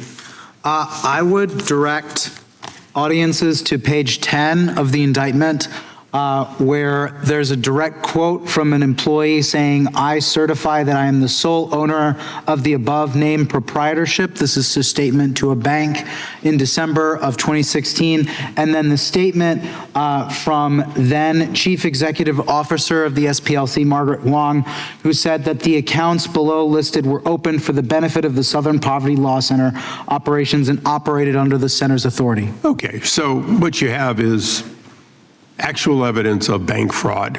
I'd say it's black and white. Okay. So long as the quotes from the indictment are accurate, I have not seen. People will go to jail if those, if it turns out that, that in fact it was true, but they've indicted them. So, both sides are playing high risk, but it appears as though the evidence is overwhelming. Ms. Wiley, did you ever hear of the Jewish Defense League? Are you familiar with them? I'm not familiar with them. Okay. Anyone else familiar with them? You are. Mr. O'Neill, you're familiar with them. They go back to the days of New York City and going after basically white supremacist groups, anti-Semitic groups. Yes. Would it surprise you to know that Irv Rubin and Earl Kruger both went to prison for attempting to blow up my office in 2001? I was not aware of this, but it wouldn't surprise me. Earl Kruger later died in prison. Irv died before being tried, but the other was convicted and eventually actually confessed. So very sorry to hear that. Here's a group you know of. They have a history of fighting anti-Semitism, something that's been mentioned on the other side, and that obviously still exists in this country, as does racism. So you can be a good group, and yet you can have criminal activity, an activity that flies in the face of what you say you stand for. Yes. Ms. Wiley, I asked you that question for a reason. Dr. Swain here has, in fact, a history of being falsely accused, a history of being gone after. Mr. Perkins has given these examples. The other side has spent a lot of time here today trying to tell us that it's all motivated because somehow we're persecuting people in this administration. Do you have any evidence, not anecdotally that, oh, they picked them? Do you have any evidence that, in fact, Southern poverty did not, in fact, commit these crimes? Do you have any firsthand evidence of that? Yes or no, please? Well, the Southern Poverty Law Center has a motion before the court right now, which actually says that the Department of Justice admitted that they knew that the banks knew Southern Poverty Law Center owned the accounts. That is evidence in the public record that will be tried in court. I will look forward to that in trial, and I want to thank all the witnesses today for bringing out the fact that we should, in fact, this committee should be looking at these not-for-profits and whether, in fact, they have deviated from their mission. And with that, do we have, oh, you have another? Just a couple you see, yeah. This gentleman's recognized. Thank you kindly, Mr. Chairman. The Guardian U.S. lawmakers say DOJ rushed Southern Poverty Law Center indictment citing whistleblowers. Without objection. Without objection. House Judiciary Democrats letter read the targeting of Southern Poverty Law Center to Deputy Attorney General Akash Singh. Without objection. And that's it for now. Thank you. We now go to the gentle lady from Georgia for 5 minutes. Thank you, Mr. Chairman. Thank you for our witnesses being here today. My father was the president of the Illinois chapter of the NAACP for many, many years. As a child, I learned how to fight for my rights before I even learned how to walk. I marched in protests, sat in meetings, and helped to organize. I want everyone in this room to understand what is happening right now. The Republican Party has launched an all-out assault against civil rights organizations founded to ensure the end of Jim Crow. But that's just one part of this strategy.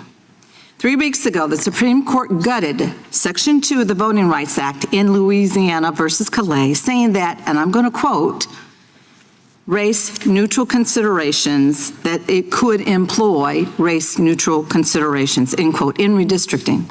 And within days, Southern legislatures, they rushed to wipe out Black representation in Congress. Tennessee called an emergency session to repeal its own law against mid-decade redistricting. It then splintered Memphis, a city that is 60% black, into 3 districts to dilute the voices of the black voters there. The state's black legislators protested, and in response, the speaker stripped every single one of them of their committee assignments. Tennessee is not alone in silencing black voices. Alabama moved to reinstate maps a court previously struck down for intentional racial discrimination. Florida passed new racially gerrymandered maps, and we're waiting in my home state of Georgia to see what happens with us on June 17th. Ms. Wiley, and you can just answer yes or no, have you ever seen 5 states move simultaneously to dismantle black representation in Congress in such a very rapid, short time? No. And while this administration demands attacks on black Americans' voices with phone calls to governors, it is fighting hard for the right-wing extremist groups who stormed the Capitol on January 6th. Groups whose members are not all white supremacists, but doesn't seem to mind white supremacists. Trump's DOJ has given $1.8 billion of a slush fund taken from taxpayers to pay off the 1,600 right-wing rioters who tried to steal the election for him. That's $1 million for each rioter, with $100 million left over. Ms. Wiley, what message does this send to the country that this administration is prosecuting the organization that takes down white supremacists while stealing taxpayer money to give to white supremacists? I wish I had a word, and I don't have a word for that, except to say that the American public should be outraged. Southern states are tripping over themselves to eliminate black representation in Congress. The president is doling out reparations to white supremacists, and DOJ has indicted the Southern Poverty Law Center, an organization built to defend the rights of Americans, on charges so flimsy that it would make Bull Connor and George Wallace blush. Americans deserve a voice in our democracy, representation of their interests, and should not have to fight for their basic civil rights again and again and again. Race should not be a factor. This is an attempt to roll back the progress made through the civil rights movement and strip black Americans of their voice in public life, using the same tactics as Southern segregationist states following the death of Reconstruction for the very same goal. I am a child of the civil rights movement. We have seen this before.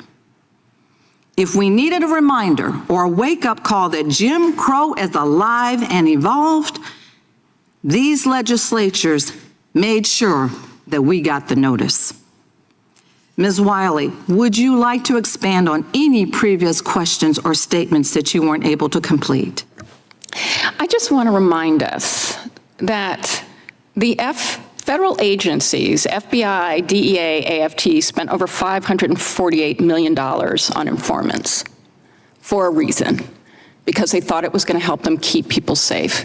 We're talking about this attack on SPLC at a time when we are facing an administration that cut funds to prevent gun violence, that cut funds to track where and how we might have violent white supremacist neo-Nazi attacks, that cut funds that was going to support public safety, all at a time when we've seen a White House directing Department of Justice about who it wants to prosecute. And as someone who used to work for the Department of Justice, that is unheard of. Thank you, and I yield. Gentleman yields back. The gentleman from Wisconsin is recognized. Yeah, just a couple of comments lead off. First of all, I'd like to thank Congressman Hunt for his pictures up here, showing what it was like in the days in which the Democrat Party just rode roughshod over the South. I'd like to point out that the criticisms of Stephen Miller, to believe to this day, are because the role he took in exposing the Duke lacrosse player hoax, in which 3 people almost were sent to prison for life. And Steve had the braveness to stand up to the politically correct. And eventually those 3 people were found innocent after going through absolute hell. I also want to point out a book by Christopher Rufo called America's Culture Revolution, How the Radical Left Conquered Everything. And in that book, he clearly describes how a goal of the hardcore left, and I think some members of this committee are members of the hardcore left, the degree to which they try to racialize everything. Not just racialize Black Americans, but Hispanic, Asian Americans, everything. That their ultimate goal is the end of the United States as we have it break down. And it should be mandatory reading. And I think when you talk about Joe Biden screaming about white supremacy all the time, I think a lot of us must wonder what in the world is he talking about. But what he's talking about is he's trying to divide America on racial lines, which is really just a horrible thing. And finally, I don't have time to look into it. I know if you Google Ann Coulter and Proud Boys, and Ann Coulter is a many times New York Times bestseller, you may get a different version of the narrative we'd had today on the Proud Boys. Okay, now we're going to start off with Mr. O'Neill. Given the SPLC's long documented pattern of partisan activism, financial misconduct, and by the way, the financial misconduct by itself is enough that nobody should ever be citing them for anything, and its recent federal indictment for secretly funneling millions of dollars to individuals tied to extremist groups, how do you explain the continued willingness of major press outlets to cite the SPLC as an authoritative source? And by the way, I think 12 years ago, 13 years ago, any reasonably well educated American would have known that the SPLC was just a disgusting made-up group. And I would think that any newspaper, magazine, online magazine that cites them should be considered totally discredited, anybody who's done it the last 12 years. But how do you, Mr. O'Neill, explain why so-called major press outlets, at one time prestigious outlets, still cite SPLC as an authoritative source? I think it's because the SPLC positions itself as a weapon of the left by demonizing the sorts of conservatives that many in the mainstream left want to render irrelevant, and therefore it is a weapon, a reputational weapon against people who are inconvenient for the left's narrative. Yep. Go ahead, Mr. Perkins. Well, they leverage their relationship with government to be able to do that with the media, and then they leverage the relationship with the government with the corporations, and that's how they were able to get the corporations to debank and de-platform conservatives because of that relationship. I go back to the illustration of the hub. They're at the center of it, but they're not alone. Right. Yes? I would also say that they leverage their relationship with universities, especially law schools, because a lot of their the law students will go and intern with the Southern Poverty Law Center. Okay. Very good. It just still bugs me that they go after Stephen Miller for finding those 3 lacrosse guys innocent. Doesn't it just bug you? And you know that's what it's all about. We'll go to Tony Perkins. Your organization's falsely been labeled a hate group. I mean, to me, you're about the most wholesome organization in the country by SPLC for holding mainstream pro-life, pro-family positions. Man, they hate those pro-lifers. Given that this designation was cited by the perpetrator of the 2012 attack, how do you assess the responsibility of these sort of organizations? Well, again, we warned them to take down that label, and we've had subsequent attacks on people who have been labeled by them, including the latest Charlie Kirk, who was assassinated. There is culpability here. And I think that we need to look at going back to that government leverage that they've been using. They should never have a relationship with a government entity again. Right, they just hate Christianity, don't they? Just hate it. Dr. Swain, do you want to comment on that? Would you like to comment? Time. Oh, I'm sorry. Time of the gentleman has expired. The chair now recognizes the gentlelady from Carolina, North Carolina. Thank you so much, Mr. Chairman. Just reminding people that many of the roots of anti-racism and civil rights in the South came from the churches, very Christian people. I suppose I need to remind some members of this committee of the long and blood-soaked history of the Ku Klux Klan in North Carolina, maybe even some of our witnesses. During Reconstruction, the Klan lynched and assassinated countless Black and white leaders who opposed them. In the 60s, the Klan grew to more than 10,000 members in North Carolina, more than any other Southern state combined, and they earned the nickname, and North Carolina earned the nickname Klansville, USA. Klan members in North Carolina carried out coordinated terror campaigns culminating in the 1979 Greensboro Massacre, where the Klan and their neo-Nazi allies shot and killed 5 people who were protesting against them. But the story doesn't end there. Only because of the bravery of those who fought back against the Klan, like so many of our Christian ministers, and the Southern Poverty Law Center, did we see some change. In the 1980s, the Southern Poverty Law Center launched Klan Watch to monitor, track, and expose the activities of the Klan.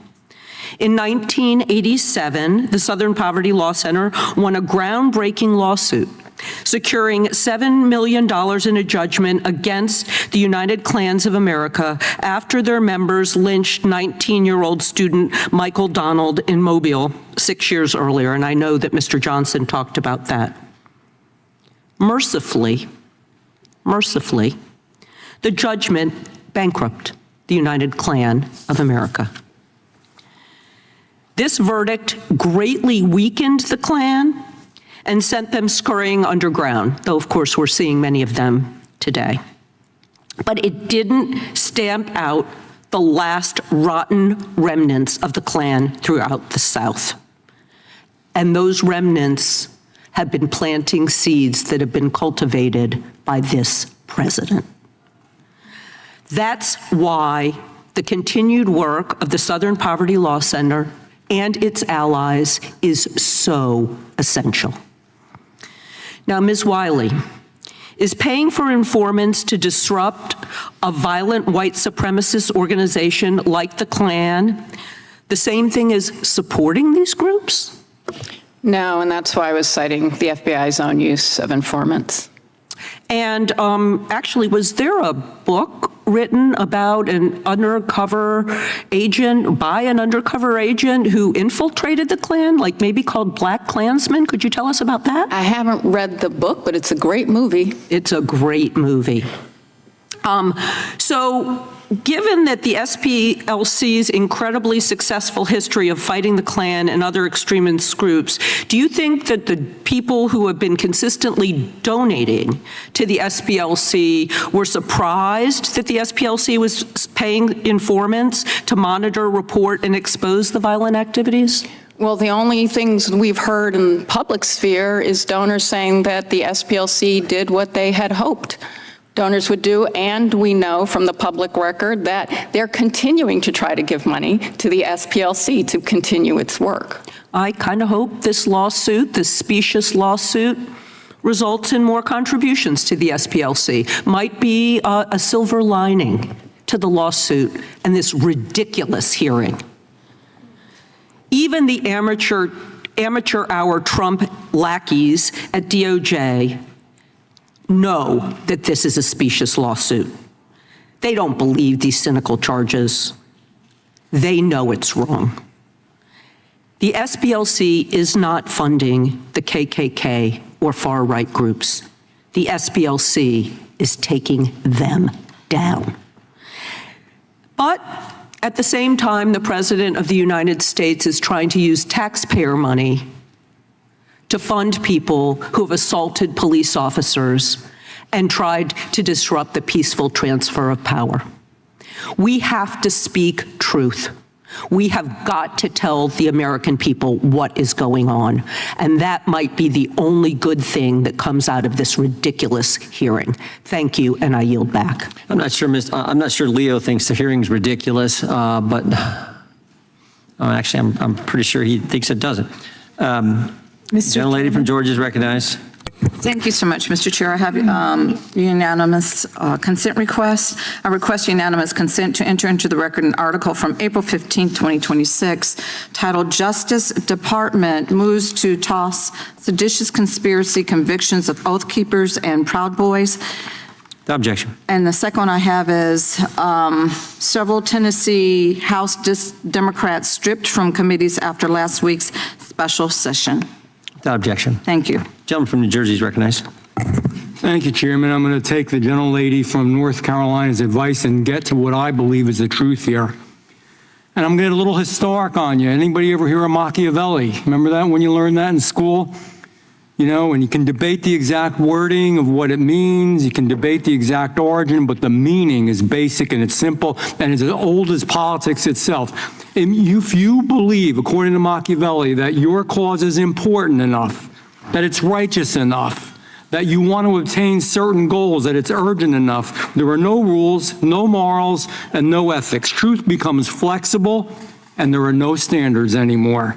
And people start telling themselves that anything is acceptable if they can win, if the outcome is important enough to them. This is about winning. This is about the left wing, I'm sorry, but it's about the left wing Democratic Party wanting to win and using the SPLC, using each other as tools to make sure that they win elections and put out misstatements. And we have to ask, when it become part of the philosophy? Well, in the last administration, we saw a lot of things, an FBI of lies, an FBI of untruths, an FBI of injustice, an FBI that Joe Biden was willing to rely on politically tainted information, some of which came from the SPLC. Bad information. We know now that it was wrong, that it wasn't true at multiple levels.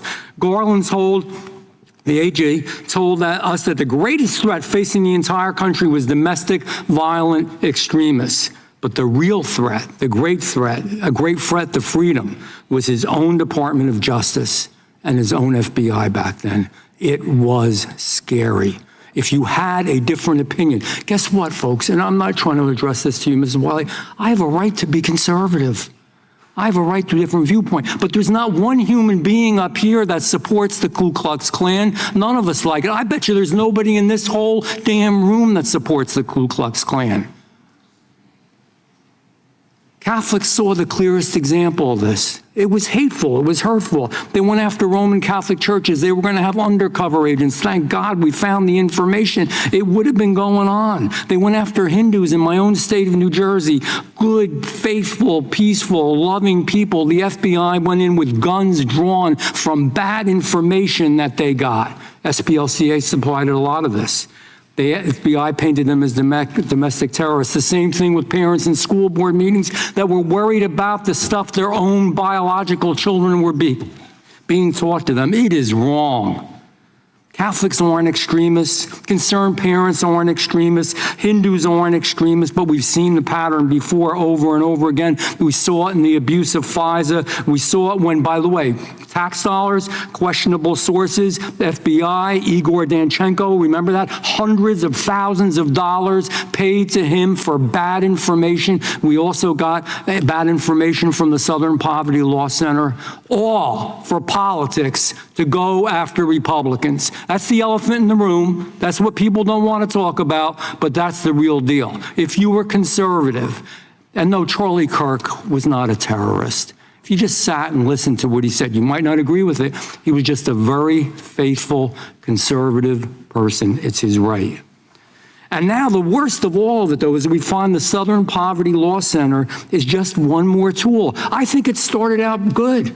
I think they wanted to do good things. I think there are still people in there that want to do good things, but it's been used in a way that is perverse and awful to get political goals of a political party accomplished. Machiavelli through and through. It's pretty damn amazing.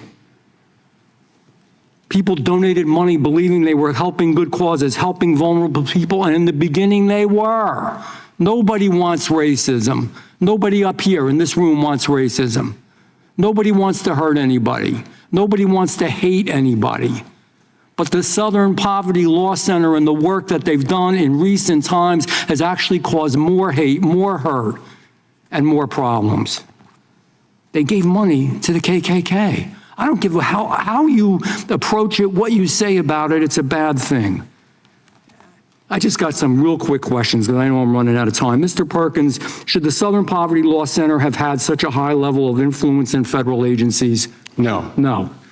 Mr. O'Neill. No. In fact, with the FBI memo, the SPLC has suggested that the Catechism of the Catholic Church is itself a hateful document. It's unbelievable. I'm a Roman Catholic. I resent that, Ms. Wiley. I'm not a hateful person. I would never hurt anybody. I resent that.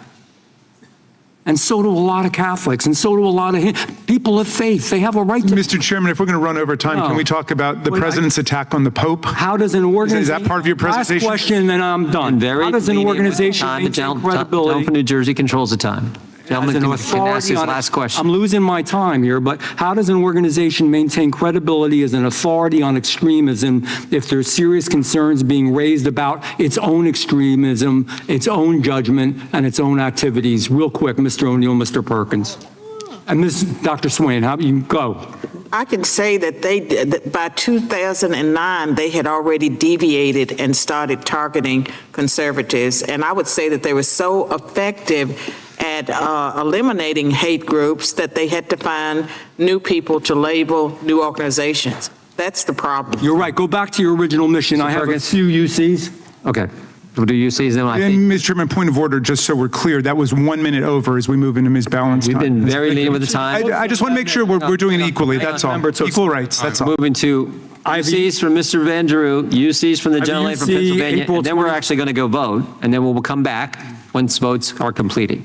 Gentleman from New Jersey, UC. I have a UC from Moms for Liberty, and it is entitled "The Justice Department Announced Indictment Against Southern Poverty Law Center." A UC from Tyler O'Neill on 2026, Democrats beclown themselves by defending SPLC. Objection. Another one from Mr. O'Neill. However bad you think Biden's DOJ was, new documents show it was even worse. Thank you, Chairman. Gentleman yields back. Gentleman from Pennsylvania is recognized.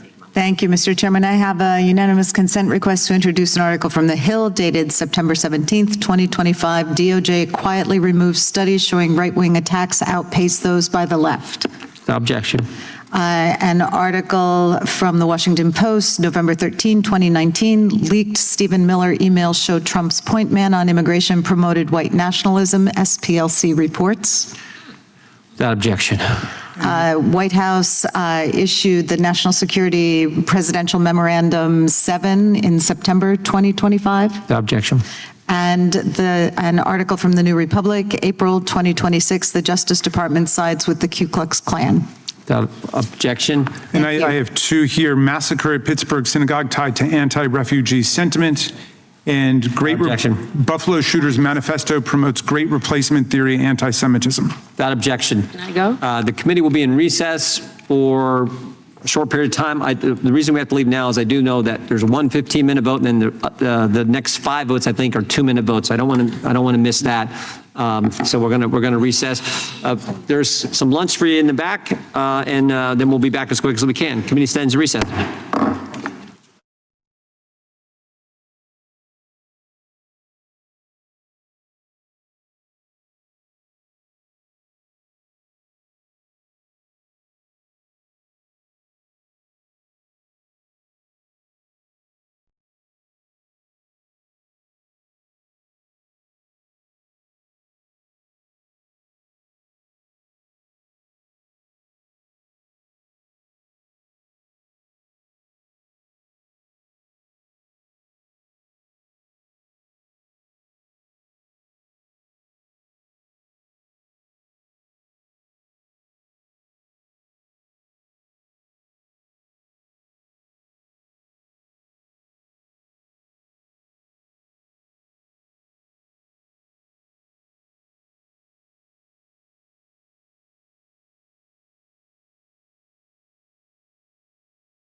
Committee will come to order. The gentlelady from the great state of California is recognized for 5 minutes.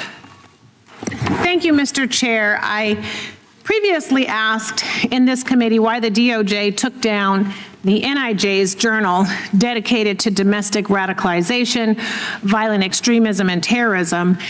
In that journal, the DOJ research found that since 1990, far-right extremists have committed far more ideologically motivated homicides than far-left or radical Islamist extremists. And in spite of those facts, we held 2 hearings in this committee committed to Islamophobia, and not a week later, yet another act of deadly violence from the right occurred at a mosque in my home state. So before I begin, I'd like to respectfully ask our chairman, Mr. Chairman, will you commit to holding a hearing on the white nationalists who violently shot at the mosque this week in San Diego? We will take that under consideration.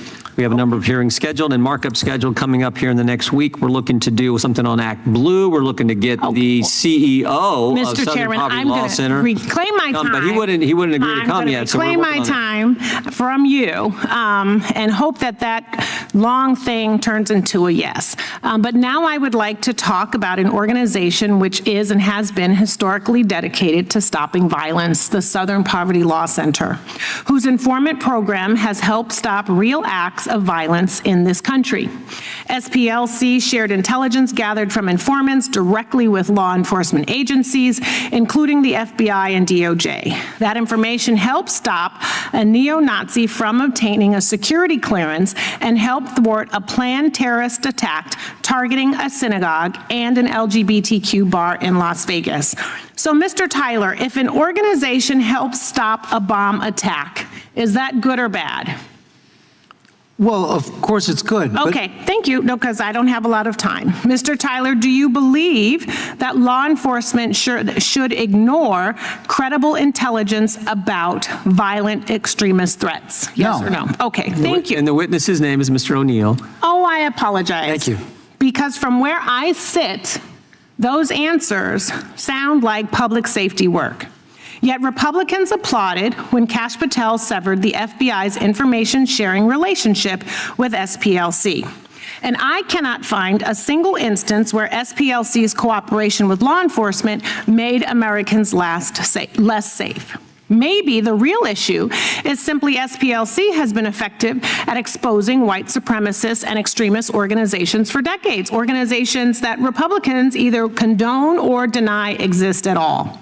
SPLC was founded during the Civil Rights Movement to fight racial terror and organized hate in the South, and for over 50 years it has sued violent white supremacist organizations, monitored extremist groups, protected voting rights, and defended vulnerable communities.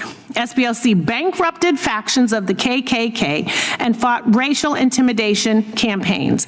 And recently they exposed abusive living conditions in juvenile detention centers and filed suit against school districts that failed to provide individualized services and reasonable accommodations for disabled students. How is that bad? And let's talk about transparency for a moment. Republicans are accusing SPLC of wrongdoing because it did not publicly disclose donor-by-donor payout maps tied to confidential informants. But nonprofits do not operate that way. Are Turning Point USA or Moms for Liberty publishing donor-by-donor payout audits? Because I can't seem to find them. And somehow Republicans want a completely different standard applied here. And the hypocrisy becomes even more obvious when you look at Acting Attorney General Todd Blanche. Mr. Blanche publicly attacked SPLC over its confidential informant program while refusing to rule out taxpayer-funded payouts to January 6 rioters, including individuals convicted of assaulting police officers. So why is secrecy suddenly unacceptable when a civil rights organization uses uses confidential informants to stop violent extremism, but perfectly acceptable when this administration creates a $1.8 billion taxpayer-funded white reparations slush fund. Why are Republicans attacking SPLC while refusing to provide transparency about who could receive taxpayer-funded payouts tied to January 6th insurrectionists? This hearing has nothing to do with oversight and nothing to do with public safety. It is about intimidating organizations that challenge white supremacy, defend civil rights, and refuse to bend the knee to this administration. And Mr. Chair, as you know me, I have some there we go, my friend. The gentlelady is recognized for unanimous consent request. Thank you. The first one is the acting attorney general is facing bipartisan criticism about the DOJ's so-called anti-weaponization fund, 51926 Politico. I ask unanimous consent. Without objection. What we know about the San Diego mosque shooting victims, suspects, possible motive, and more. Without objection. Multiple Republicans in Congress post openly anti-Muslim statements. Without objection. The second wave, return of the militias. Without objection. Pentagon tightens ban on supremacist activity after years of denying problem. Without objection. SPLC, DOJ lawsuit, a wake-up call to end Mississippi's school-to-prison pipeline. Without objection. SPLC report reveals the high price of Florida's incarceration of Black children. Without objection. Fifth Circuit rules against unlawful debt collections targeting Hurricane Katrina survivors. Without objection. SPLC report overcoming the unprecedented Southern voters' battle against voter suppression, intimidation, and a virus. Without objection. SPLC announces new campaign, Poverty is Not a Line, during Poverty Awareness Month. Okay, without objection.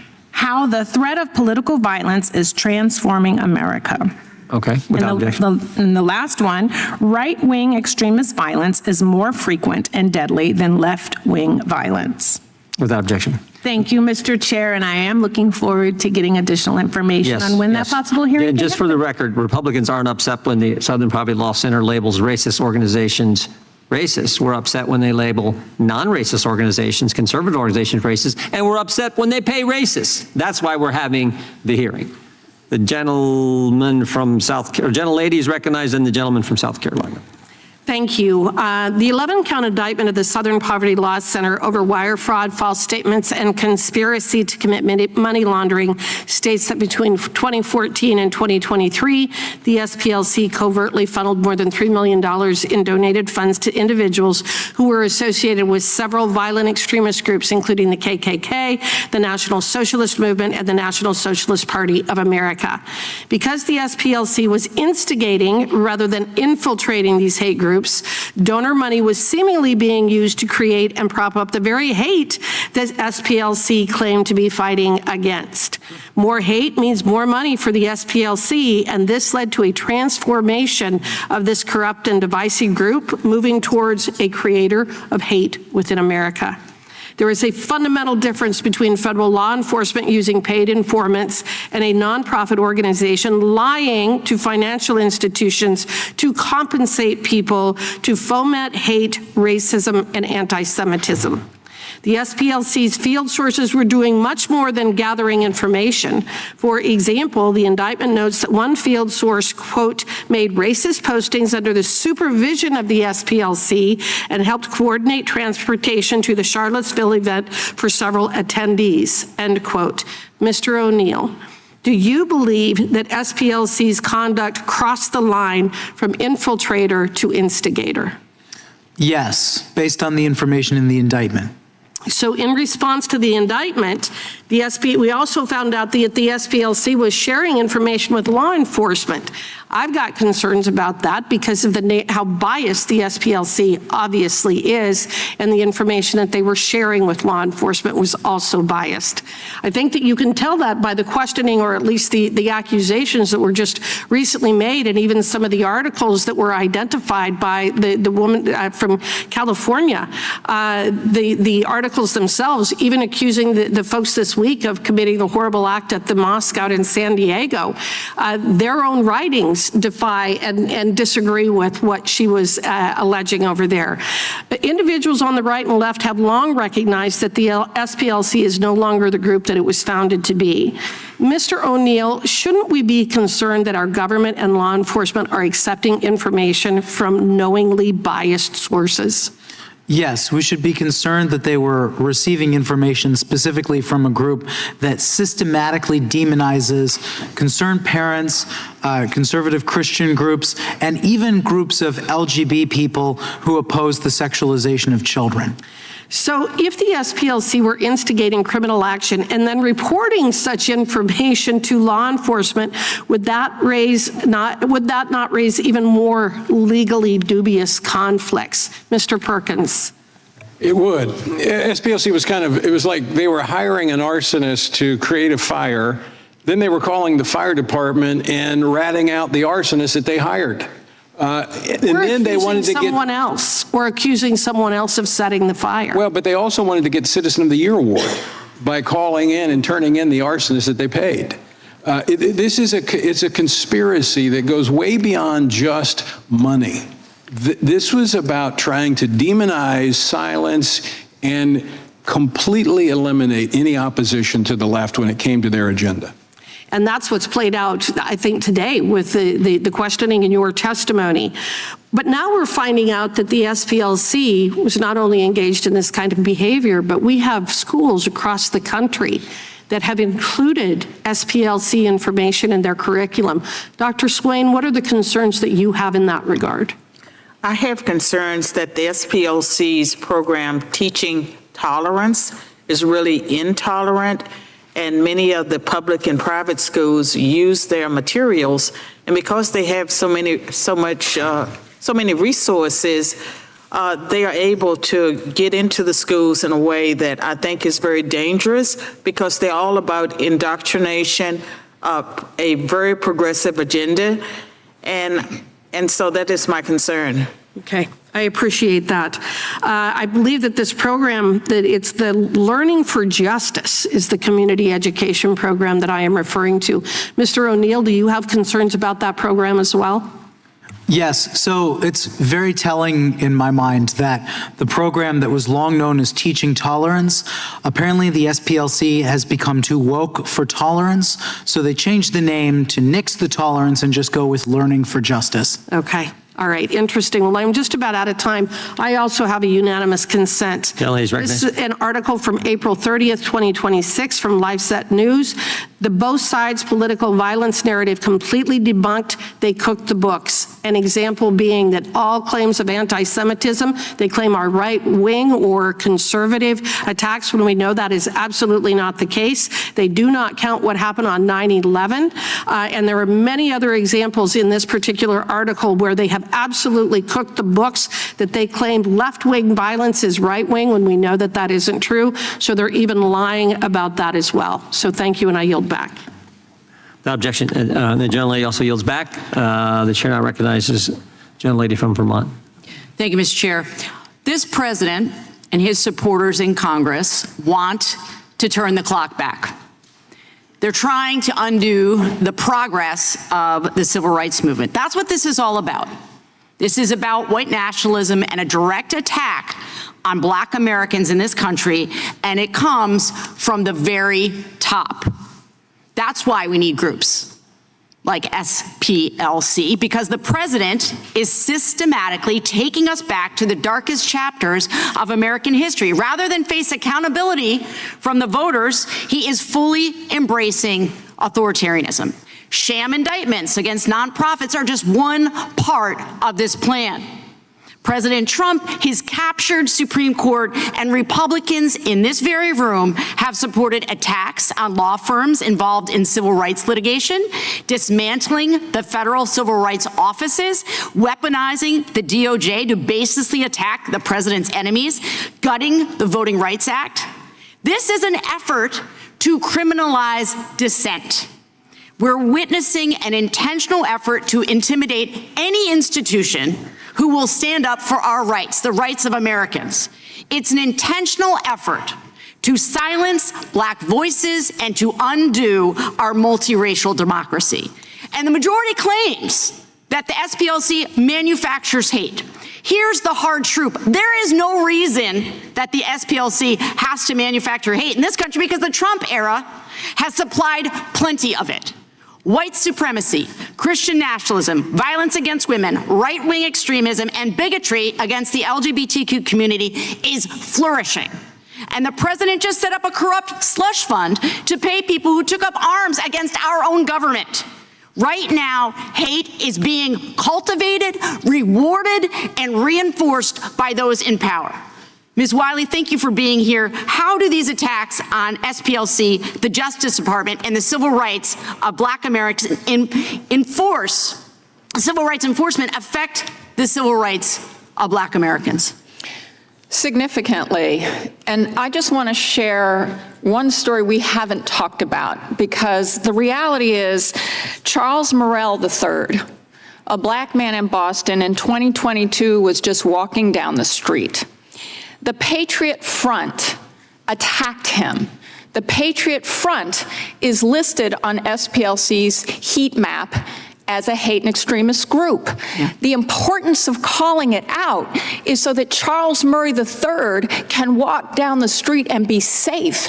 And at a time when we're talking about schools and education and children and what happens within them, we see a broadside attack on even teaching history of slavery, history of the civil rights movement that took permission away from hate and extremism and said, this country, no matter your viewpoint, no matter your religion, no matter who you vote for, and no matter what you believe, is your country.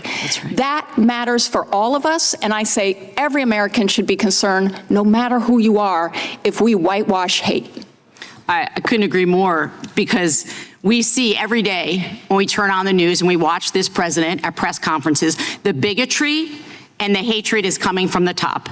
It's a strategy. It's an electoral strategy, but it's also a cultural one. The way President Trump has routinely insulted and demeaned women and people of color has permeated this country.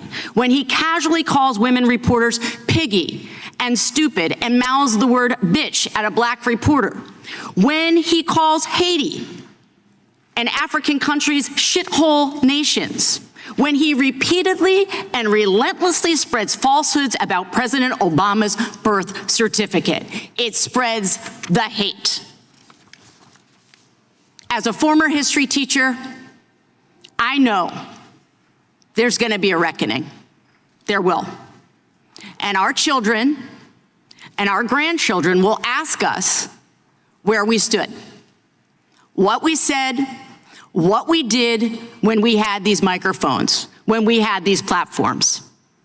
They will ask us if we bowed down to a tyrant, to a bigot, to a man who spreads hate through his social media posts, through his appearances at press conferences. They will ask us this, and I will tell you, I know where I am. I'm standing with the people, and I'm standing with the Constitution. I yield back. Gentleman yields back. The gentleman from South Carolina is recognized. Thank you, Mr. Chairman. Hey, guys, I have a great idea. 2016, we raised $51 million. That's really good. But I think we can do better, right? I think we can do just a little bit better if we just invest in the same thing that we're perpetuating, if we perpetuate the same thing that we're fighting against. So let's take, Mr. O'Neill, $3 million. Does that sound about right? If we take that little bit of money and send it to informants in white nationalist groups, I think we can I think we can double our money. Does that sound like a good business model? I have a deal for you. I think it's only 270 to that particular Charlottesville informant. Right. So I think that's a good investment, don't you? I think if a year from now, grand, and then, a year from now in 2017, I think we'll see the fruits of our labor. Is that kind of what happened? According to the indictment, and I do need to preface according to the indictment because I haven't seen the underlying evidence, and of course this will work out in court. But according to the indictment, that's exactly what happened. So we take this organization, the Southern Poverty Law Center, that has had, I'd say, tremendous success decades ago in eliminating racism in our country, in fixing laws, and seeing really a societal change in the way that we approach race and the way that we deal with race. And they were doing pretty good in 2016 and even before. But isn't that just crazy? I mean, Ms. Hageman talked about this a second ago, but we're perpetuating the problem and funding the problem that we're eliminating, right? I mean, this is a division for dollars racket. Is that a fair characterization, at least according to the indictment?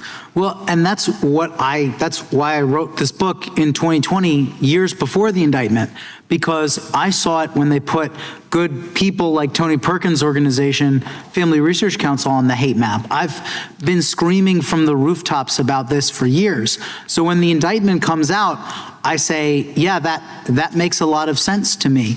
And I want to set a few, if you don't mind, I want to set a few things straight. The Southern Poverty Law Center wasn't founded until 1971.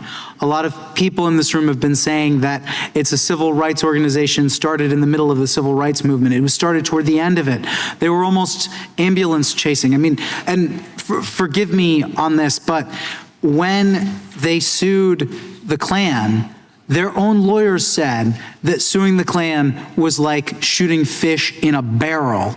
And their own lawyers quit because they said Morris Dees was so focused on suing the Klan to make money by going to donors because he knew donors cared about this, that they were drifting away from their original mission, which, by the way, wasn't fighting white supremacy, but was representing poor people in the South with legal representation, which is a noble mission. And I pray to God that they turn every effort that they have demonizing conservatives toward that effort, because that effort is noble. And by the way, groups on the hate map, good conservative groups that provide legal representation to people who can't afford it, are demonized by the SPLC for doing exactly what the SPLC was founded. Mr. Perkins, real quick, if the SPLC puts on their hate map neo-Nazi group, that's kind of their mission, right? There's no objection to that, probably not. The transparency, I think, actually helps to eliminate groups like that. Would you agree? Yes. So you're on the same list as a neo-Nazi group, and that's not really a fair characterization, is it? No. They need Moms for Liberty, too. I mean, their only crime, I think, is being involved in their child's education, right? Right, being moms. Being moms. Yeah. So what they That's need... apparently a white supremacist thing, right? Like, I don't understand this logic, but we are taking an entity and using an idea that we're going to go grow our influence. In the Biden administration, in government, they're going to meet with us on a quarterly basis. And we're going to go after people. It became, I think, and maybe this is fair to characterize, but the SPLC went from maybe an altruistic entity at its inception, on a good day, to really a racket of let's go grow our influence, let's balloon our fundraising. I mean, what's their foundation right now? $700 million? Is it fair to characterize the mission creep of the SPLC in that way, sir? Congressman Fry, it's more insidious than that. They needed the white supremacist group so that they could marginalize and demonize moms and groups that adhere to biblical teaching. They needed those groups. That's why they're propping them up. This was not about money. This was about, Charlottesville was about coalescing corporations behind their initiative to marginalize and demonize conservatives so the left could march forward. It's much more insidious than this is like Al Capone. Does anybody believe that it was just tax evasion? Come on, he was a criminal. He killed, he murdered. And you use that to justify your existence. Matt, Mr. Chairman, I yield back. Gentleman yields back. Gentleman from Florida, which are we going? No, I was just going to note they were 36 seconds over, and I think Ms. Crockett needs to catch an airplane, so she could go Gentleman from Texas, then we'll come to the gentleman from Florida. Well. It is so hard to sit here and listen to this. That's one reason I watched the majority of this and didn't actually sit in this room, because I'm sure my faces would have told everything that I was thinking. Is there anyone that finds it odd? Well, can we start here? I'm gonna start with the entire panel. Are the Proud Boys a white supremacist organization? Yes or no? Starting with Ms. Wiley. It is my view they are. It depends on how you define it. I have a book. Okay, never mind. It depends on how you It's define a yes it. or no. Proud Boys, how they define themselves. Are they white supremacists, yes or no? I have not read a description of how they define Okay, themselves. that's fine. I'm not on their mailing list, I don't know.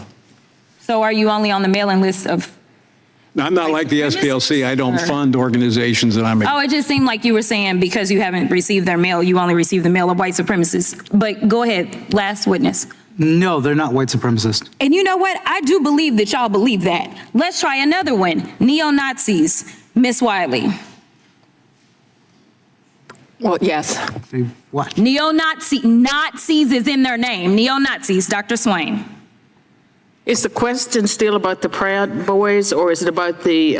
Neo-Nazis. We have moved on. Neo-Nazis. Neo-Nazis are hate groups, and I have a book, 2002. Okay, thank you so much. About So we're hate gonna- groups so- that I suggest that you all read. I'm reclaiming It's a my long time. book. I'm reclaiming my time.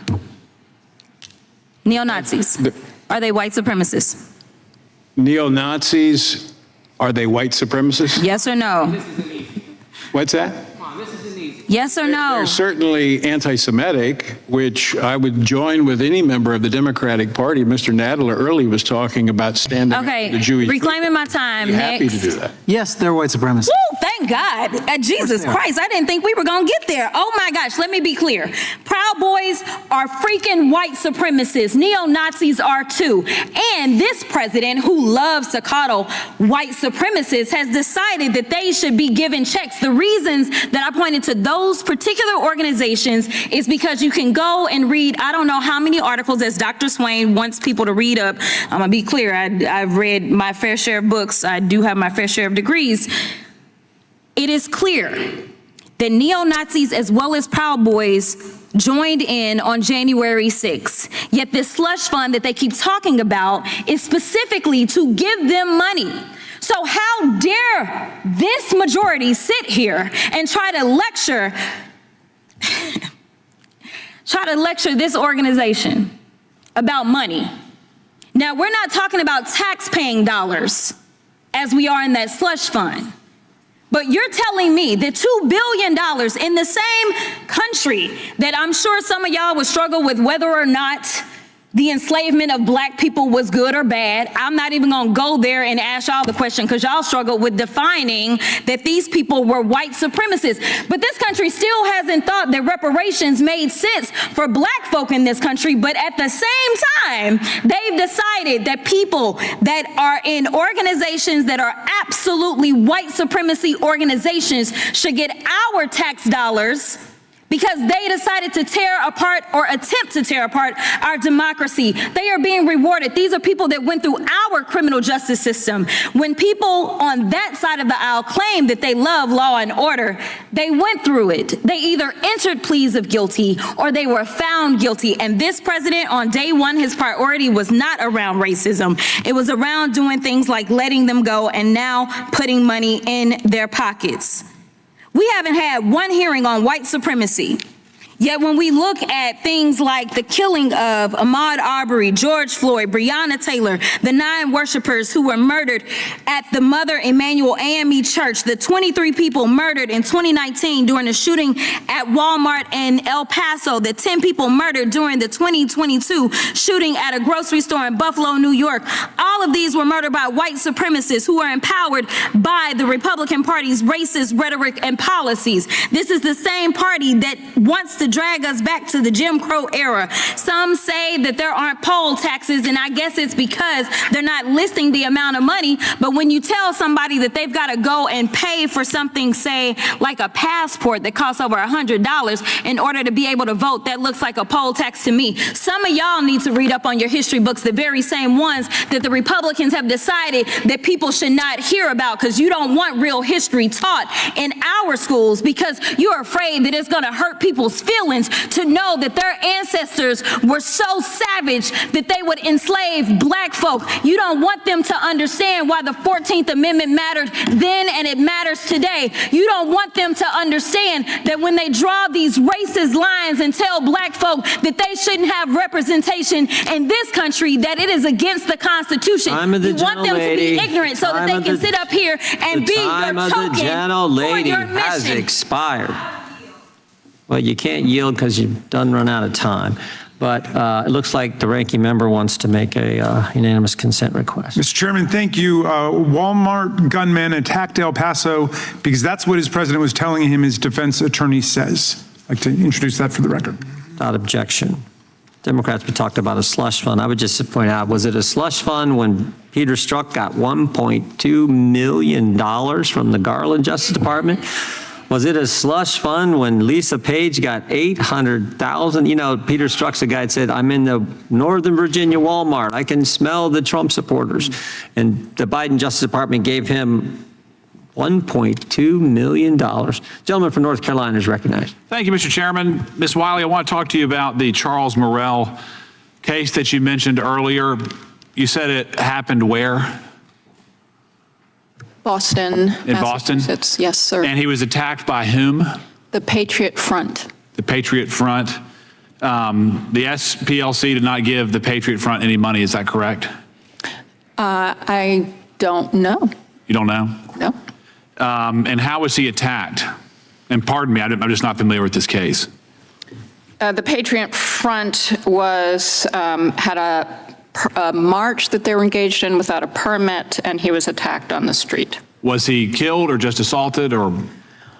I don't know that it matters if we're talking about a hate crime, which is what we're talking about. I'm just trying to get the details, ma'am, and I'm leading up to this. Would you be willing to condemn the local leaders' efforts to defund the police? Because I agree with you. We should have safe streets. I'm sorry, I'm not quite. Will you condemn Boston's local leaders from trying to defund the police? They did that in their recent budget proposal. I don't live in Boston. What I will say is this was a hate crime. You think that defunding the police helps or hurts public safety? The question I think that I was asked to come speak to was the rise of hate and the critical importance of us addressing and protecting civil rights. Well, you said earlier that you respect Mr. Murrell's right to a free street. So I'm asking you, will you condemn the local leaders' efforts to defund the police? I will not make any comment about local decisions. What about Mayor Wu's policy of offering sanctuary to people here illegally, regardless of their criminal history? Will you condemn that? No. So it seems like your qualification on public safety is very limited, correct? No, I'm Yeah, just I think it is. I think it is. I'm just here on a hate crime. Well, let's talk about the hate crimes. In terms of the neo-Nazis, I actually agree with just about every word that Jerry Nadler said. I'm working on a bill to promote safe places of worship, increase penalties for attacks on worshipers, and neo-Nazism is certainly on the rise. You would agree with that? I would. Anti-Semitism, attacks against Jews, Christians, members of other faiths, is on the rise. It is. Do you know why it's on the rise? Well, I think that's why we've been so concerned about the cuts to grants and programs that are helping us understand the rise and exactly why we have young men like we saw in San Diego murder 3 men at a mosque. Are you concerned at all? While we're concerned about the attacks on the Southern Poverty Law Center, which is also seeking to help us better understand. Do you find it at all problematic that one of the leading candidates for United States Senate proudly commissioned and displayed a Nazi tattoo on his chest for almost 20 years? Does that concern you? I don't know who you're referring to. I would only say that anti-Semitism, neo-Nazism, hate always concerns me. Would you condemn that and that candidate? He's a United States Senate candidate who proudly wore a Nazi tattoo right on his chest. Well, certainly I don't agree with any support of neo-Nazism.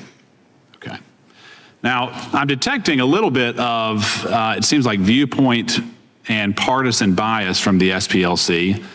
Mr. Perkins, I want to talk to you a little bit about this. Do you know why there is such fervent resistance or, I would say, fervent hatred for traditional viewpoints, for Christians, for people like yourself? I do, because we have a fixed view of marriage, of human sexuality, and that stands in the way of the left's ideological push to transgender our children and to redefine marriage. And so in order to shut us up, knock us off the media, defund us, they have to label us alongside of these racist groups. Right. Ms. Wiley, do you think that biblical values are extreme?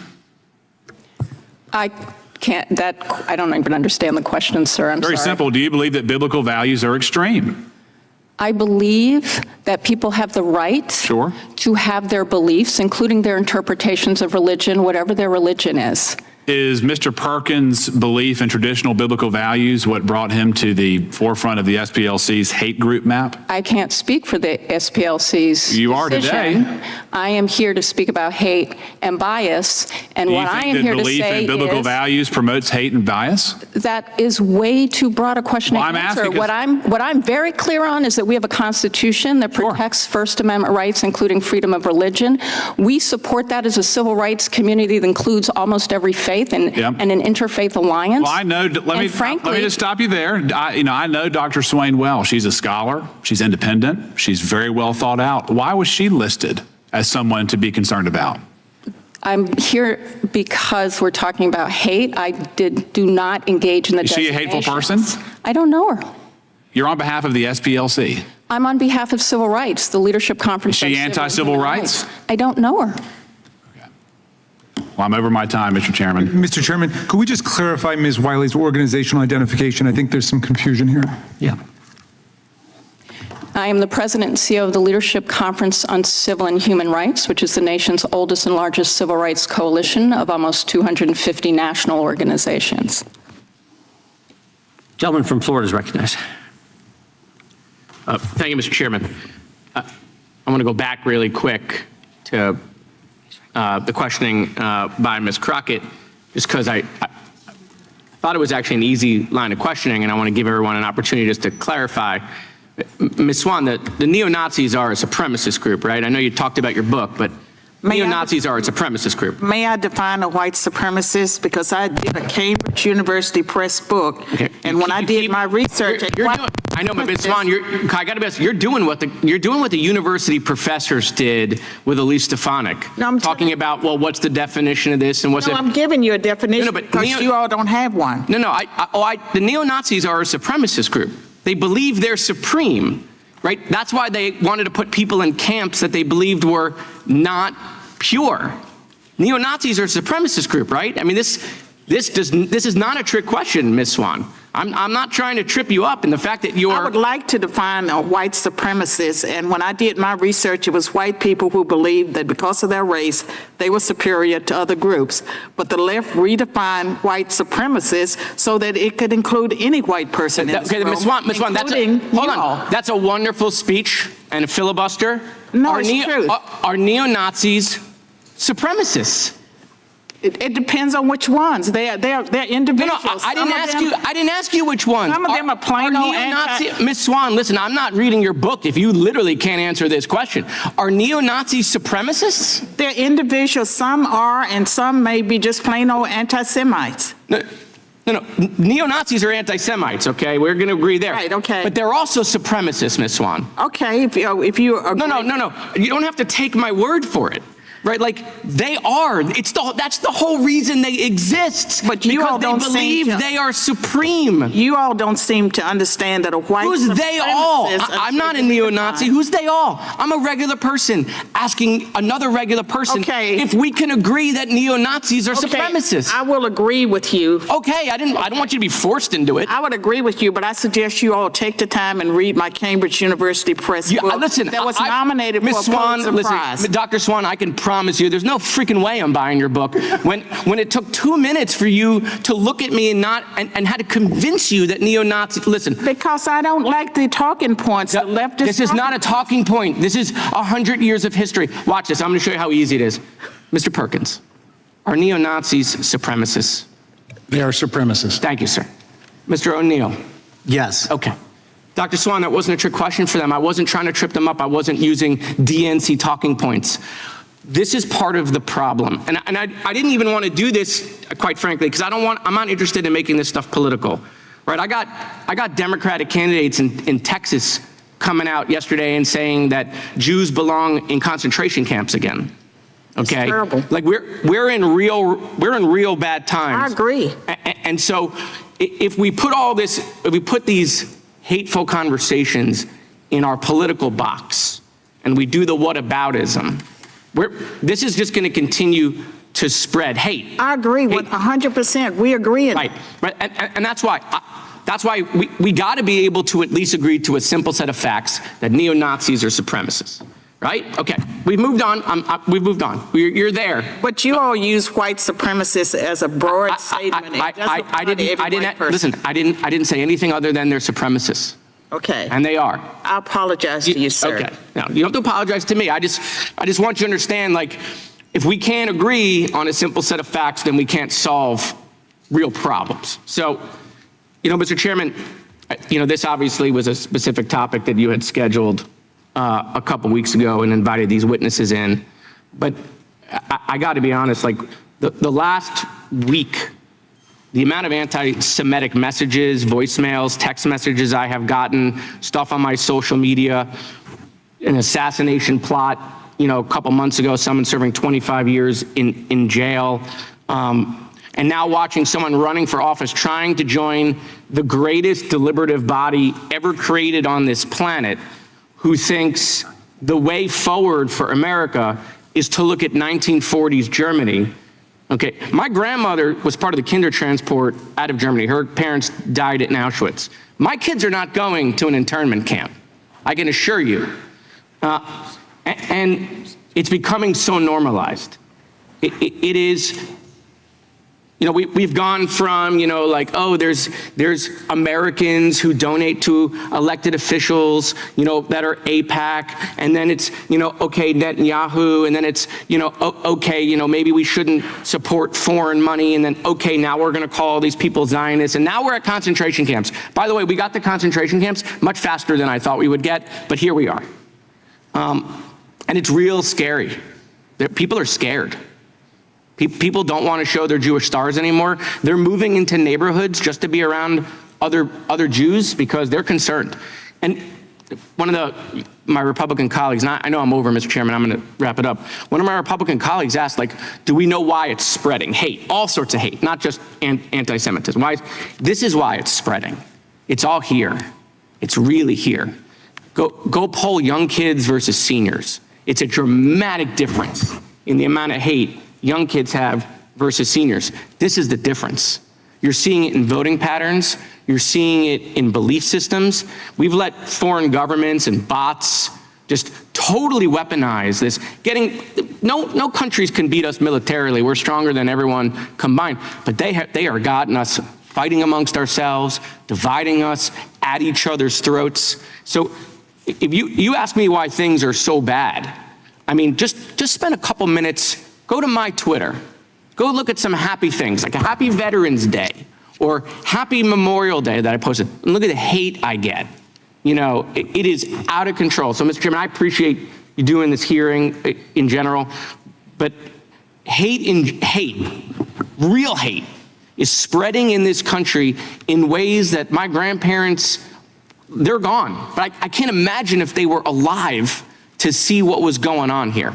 And I yield back. Thank you for the extra time, Mr. Chairman. Well, I appreciate what the gentleman said, and one of the things I have personally made a commitment to do is keep it out of our party, the party I belong to. And I know you are doing unbelievable amount of work trying to keep it out of your party. The once great party of FDR and JFK, we're seeing things there that are just not healthy for this great nation.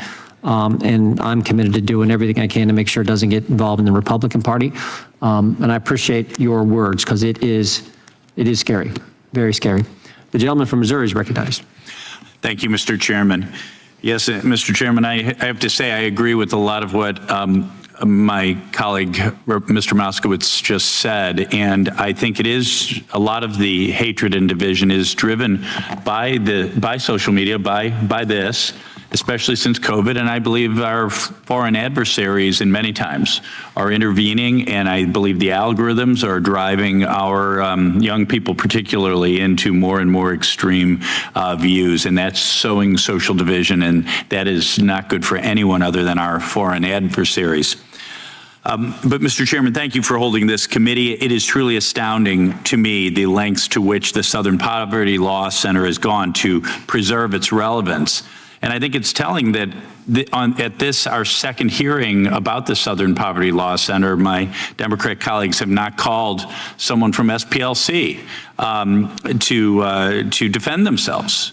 In fact, the previous Democrat witness, very similar to the witness today, just over and over again, well, I don't speak for the SPLC. Well, why are you here then? Look, an organization that was ostensibly committed to advancing civil rights should strive to make its own intervention less necessary by encouraging productive dialogue and fostering equal treatment under the law, rather than continually framing disagreements through the lens of racial animosity. If the SPLC were serious about dismantling hate, it would not be funding it, nor would it be engaging in conduct that promotes division for institutional or political gain.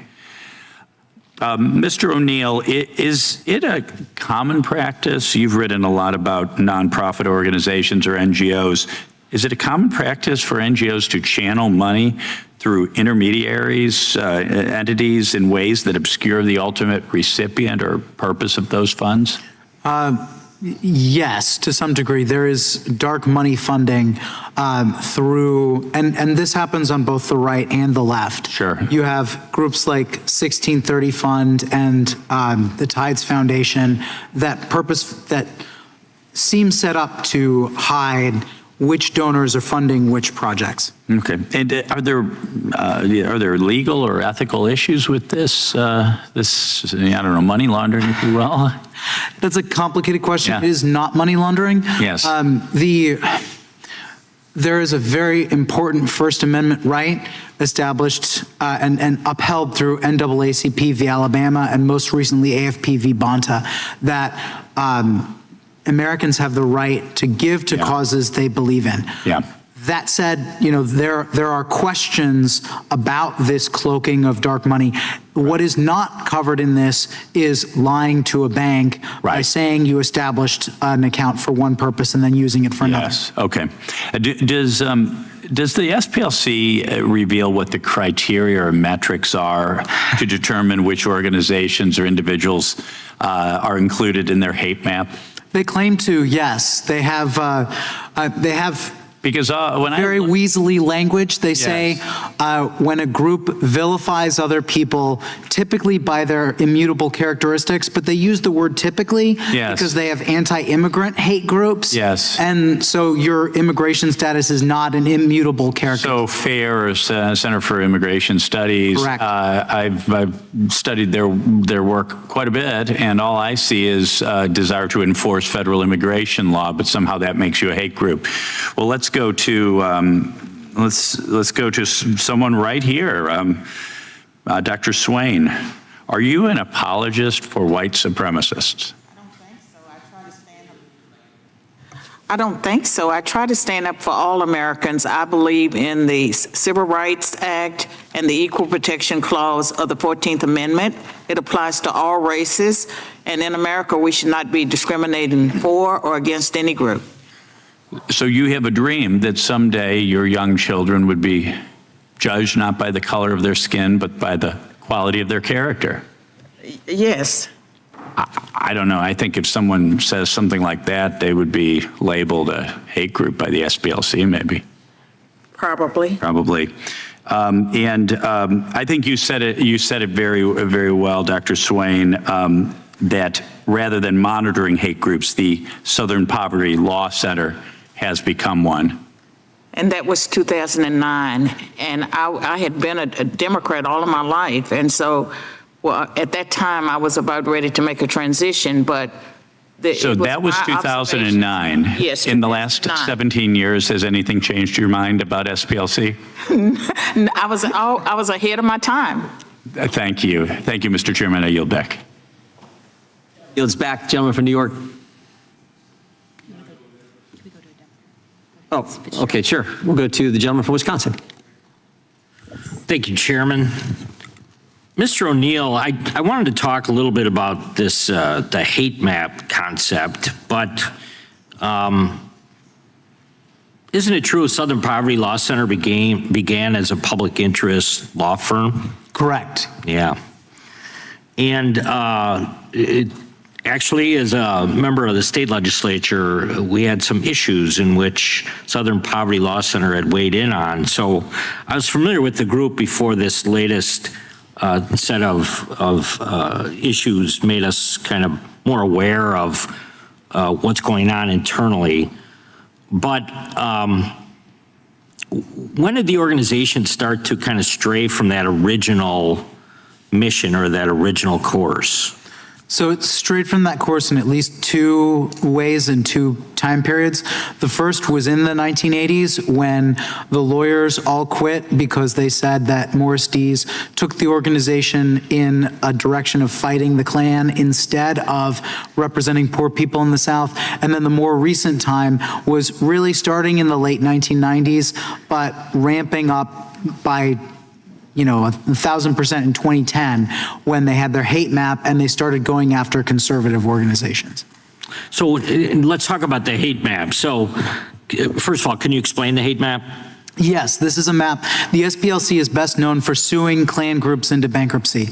And so they had a program called Klan Watch. They expanded it to Hate Watch because they ran out of grand dragons to slay.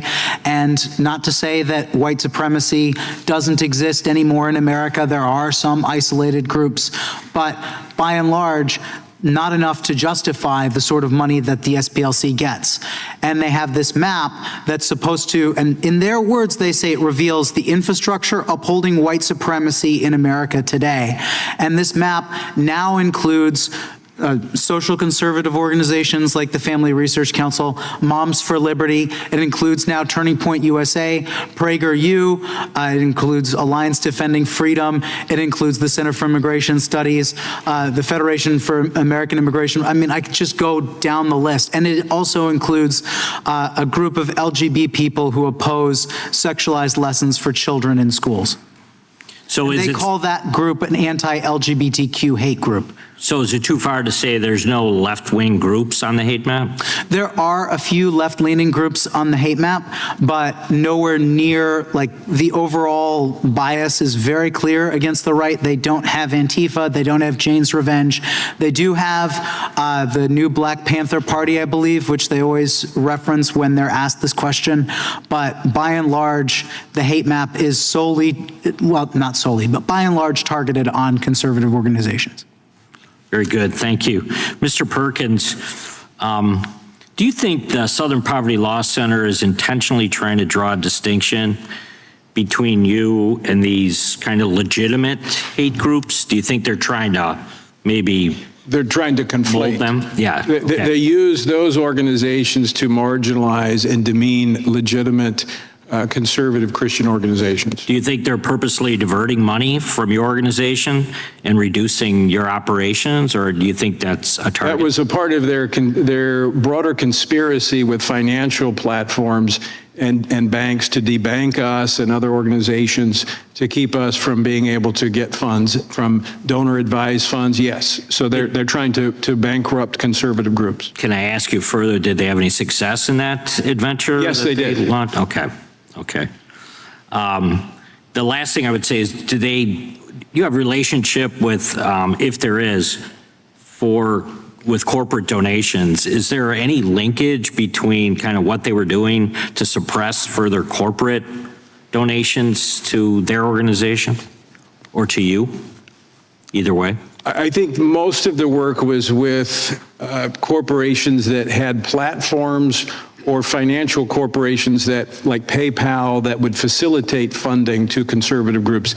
Most corporations were not giving to conservative groups directly, so they were intermediates. They were the vehicles through which people would donate to conservative organizations. Yeah, so it wasn't about the ideology of the corporation, it was more about how they facilitated the actual movement of funds. Well, I would say some of them willingly went along, others were pressured by the SPLC using their government connections, and I think Some in the tech world have suggested that there were threats about regulators, like in the banking industry. Yeah. So I think they use threats and bullying tactics.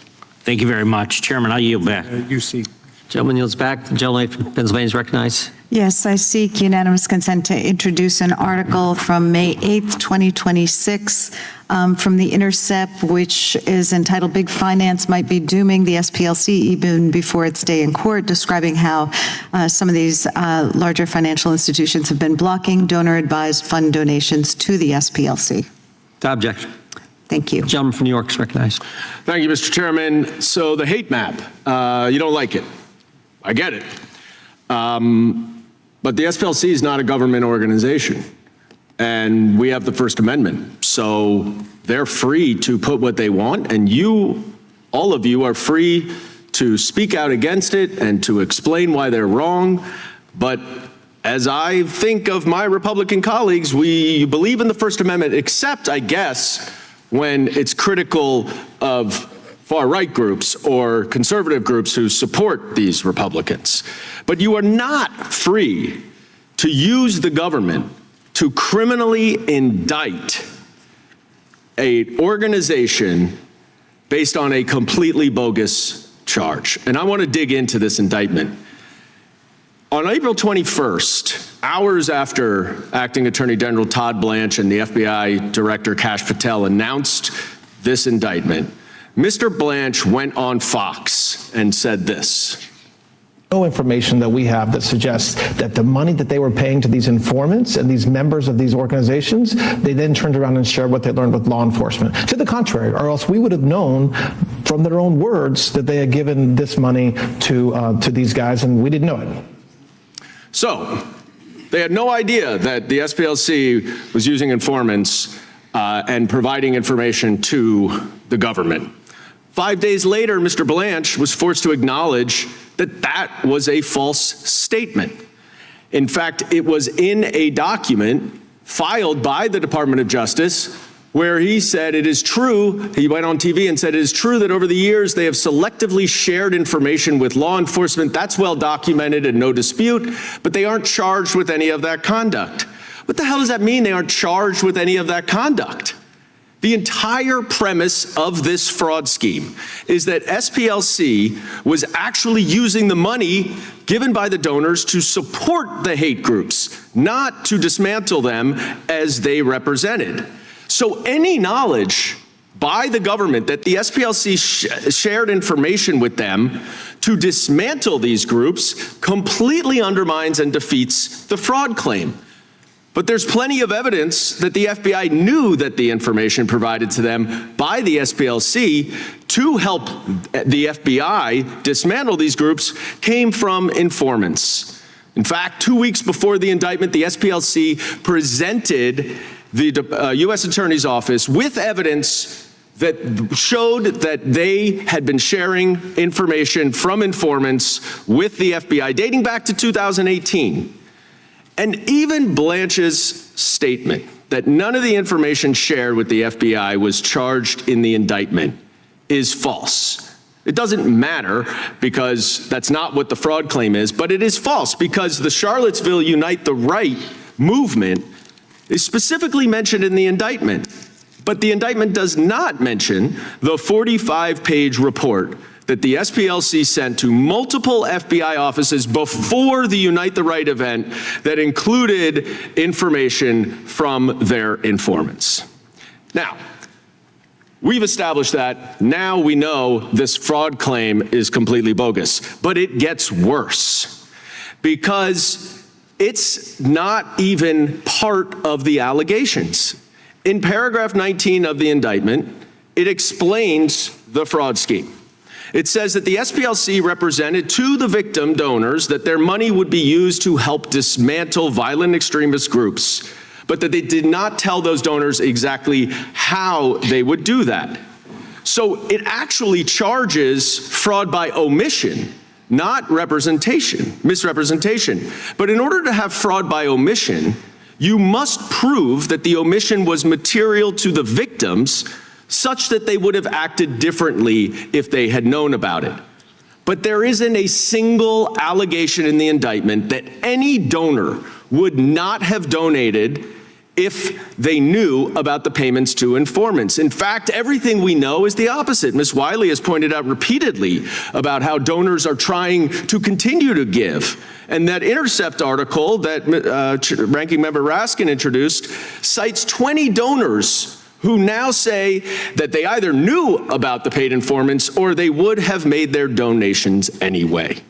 And so what is this really about? It is weaponizing and politicizing the Department of Justice, not any of your groups, to quash and squash free speech, to muzzle people that because you are trying to protect far-right investigations who are huge supporters of the Republican Party. They may not do any oversight over this indictment, but I guarantee you when we take the majority back in January, we will be doing that oversight and they will be held accountable. I yield back. Gentleman is back. Gentleman from Texas is recognized.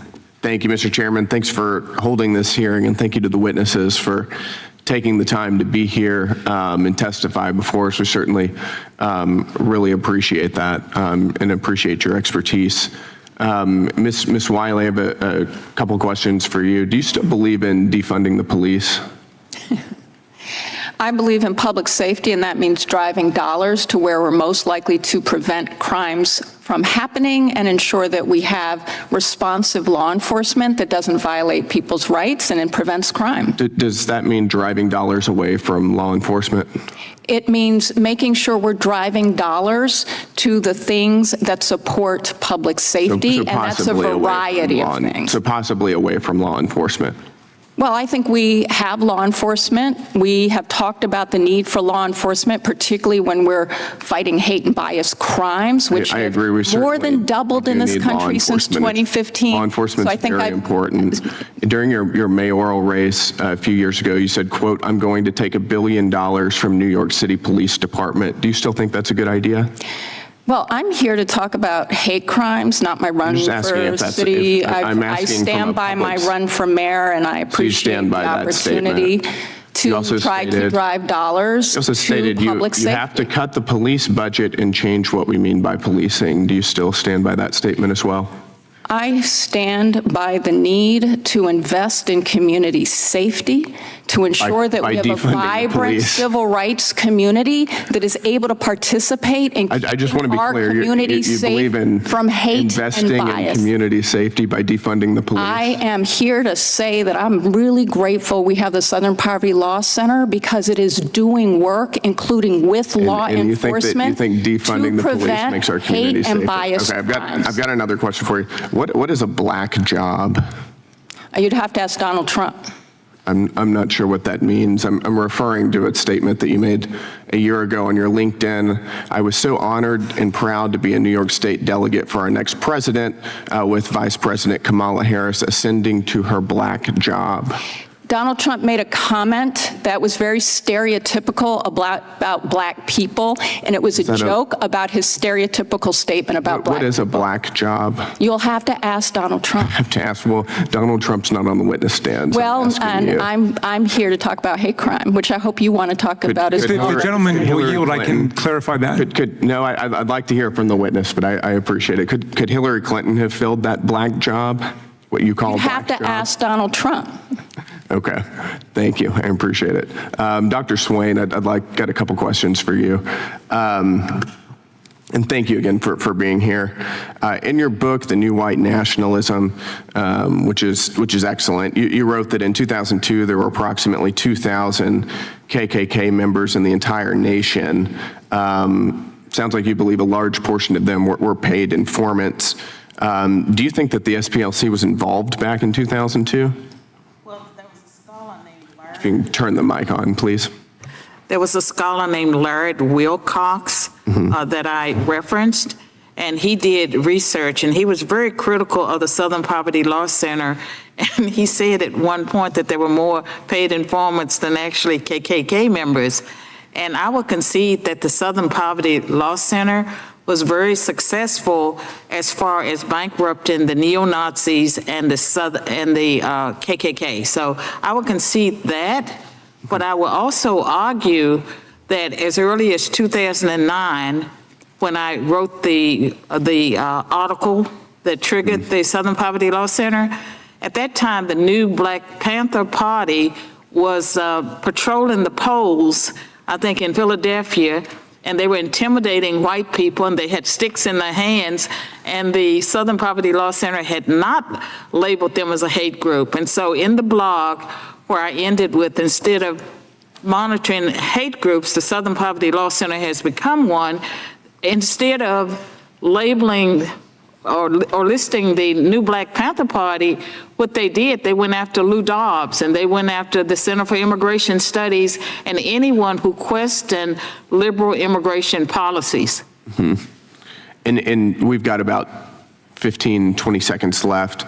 Can you just, to sort of close us out, what are the dangers of paying for these informants and extremist groups like the KKK?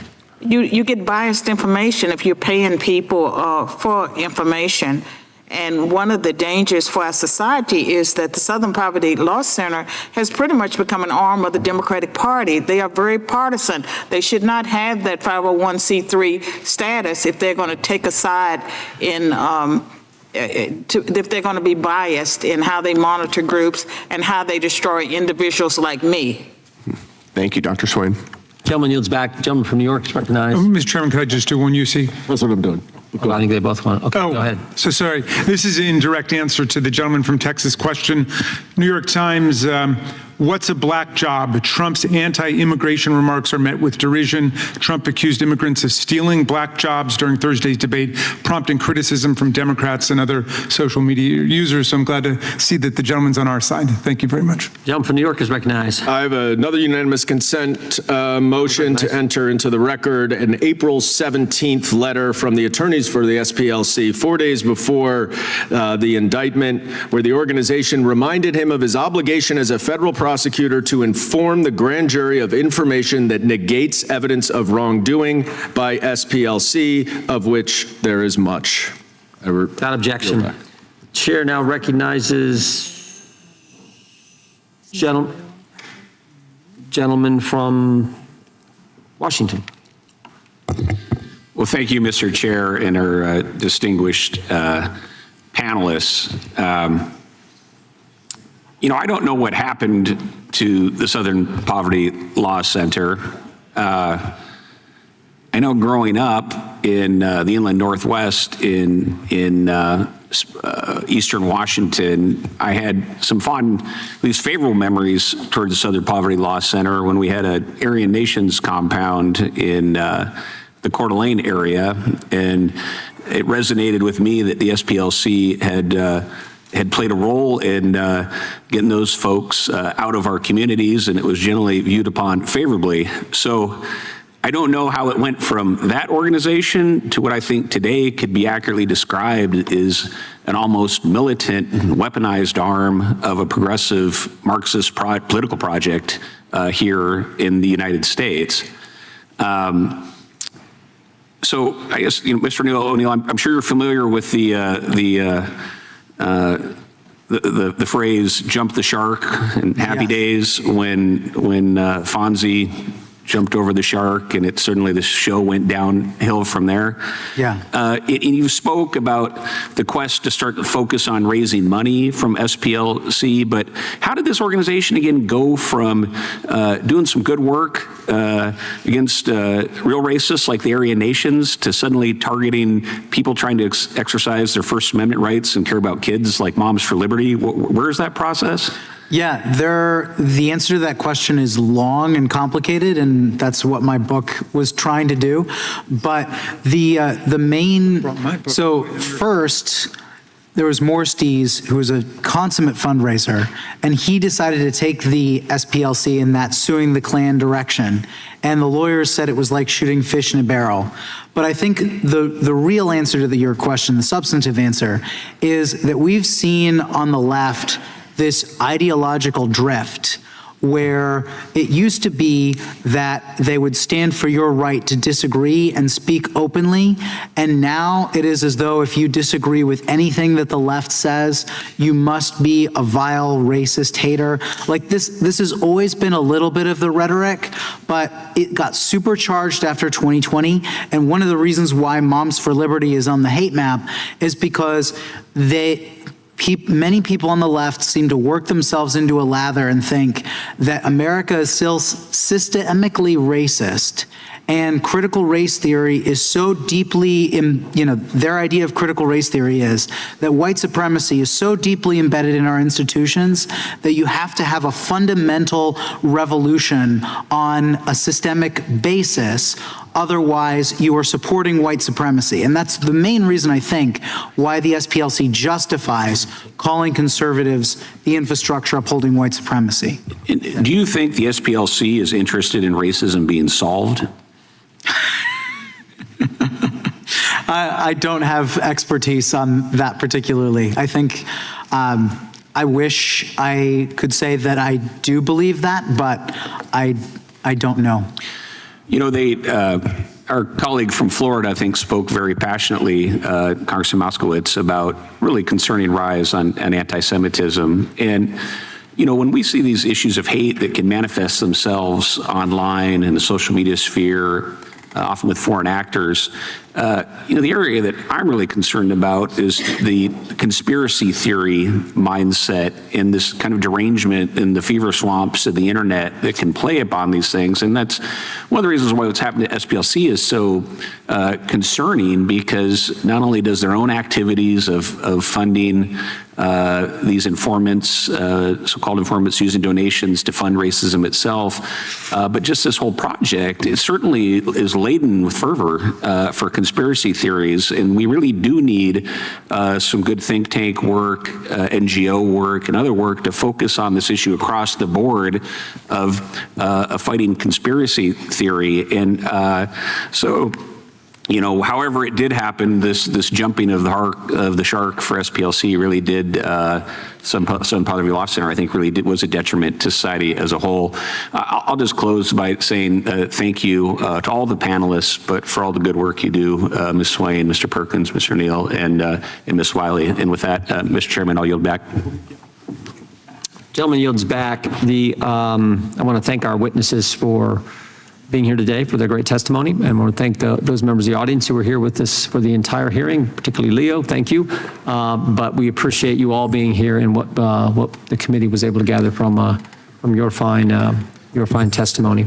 And the witnesses are excused. Mr. Chair, I'd like to offer in unanimous consent. Gentleman is recognized. Thank you all again.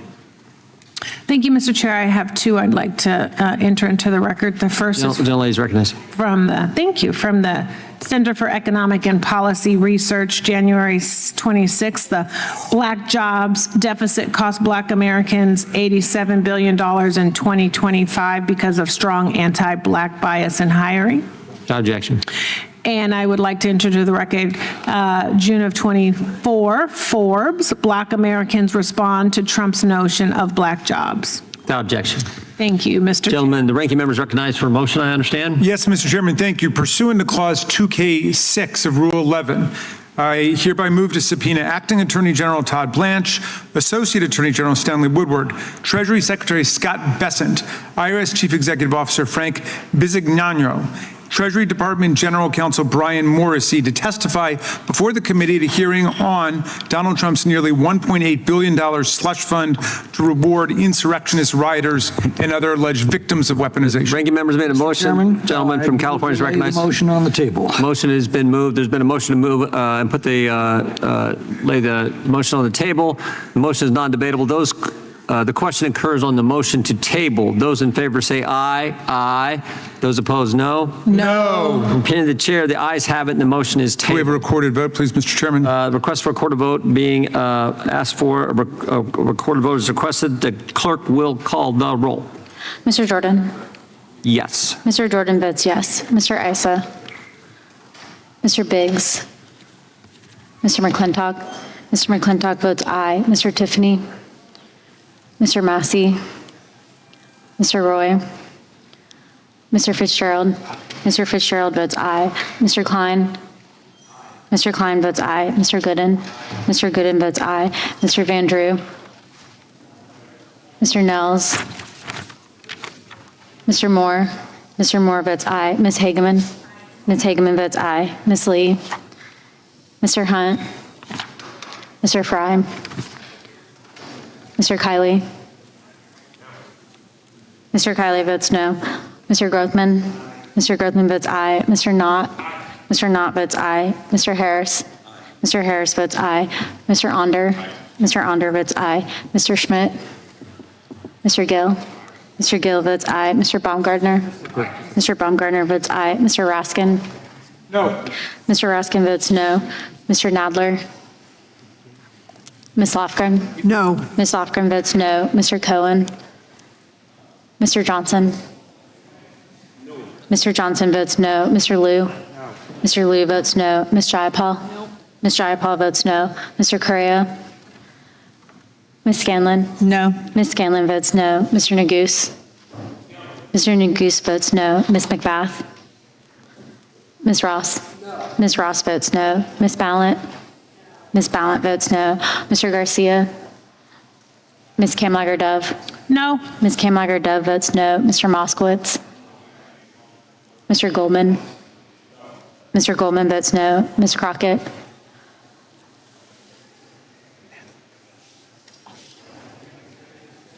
Mr. Nadler. Mr. Nadler votes no. How am I recorded? Biggs? Mr. Biggs, you're not recorded. Aye. Mr. Biggs votes aye.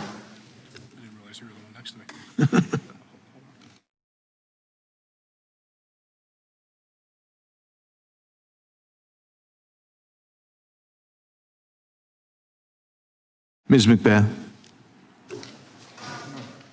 Ms. McBath votes no. Mr. Garcia? Mr. Garcia. Mr. Garcia votes no. Mr. Correa. Mr. Correa votes no. Moskowitz? Mr. Moskowitz? Jody vote? Mr. Moskowitz votes no.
Mr. Schmidt, you're not recorded. Mr. Schmidt votes aye.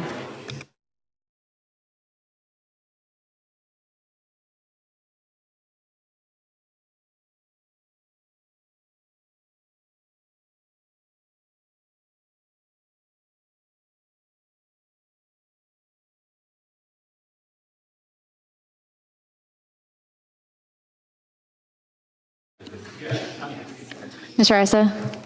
Yes. Mr. Issa votes yes.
Mr. Vandrew?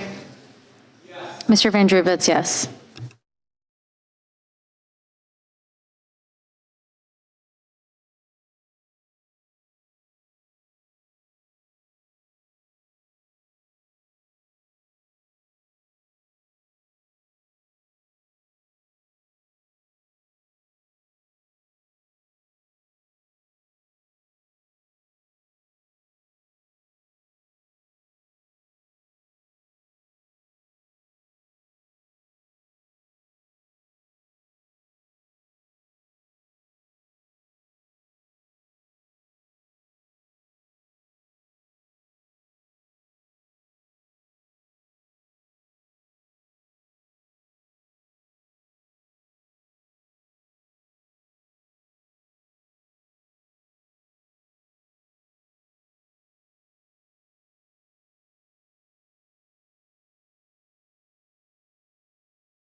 Mr. Fry, you're not recorded.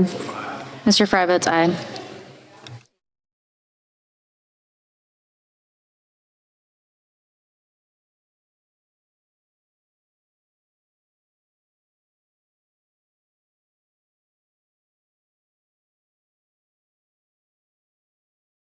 Clerk will report. Mr. Chairman, there are 18 ayes and 17 noes. The motion is tabled. That concludes today's hearing. We thank our witnesses for, well, the witnesses already left. We thank them though again. Without objection, all members will have 5 legislative days to submit additional written questions for the witnesses or additional materials for the record. Without objection, the hearing is adjourned.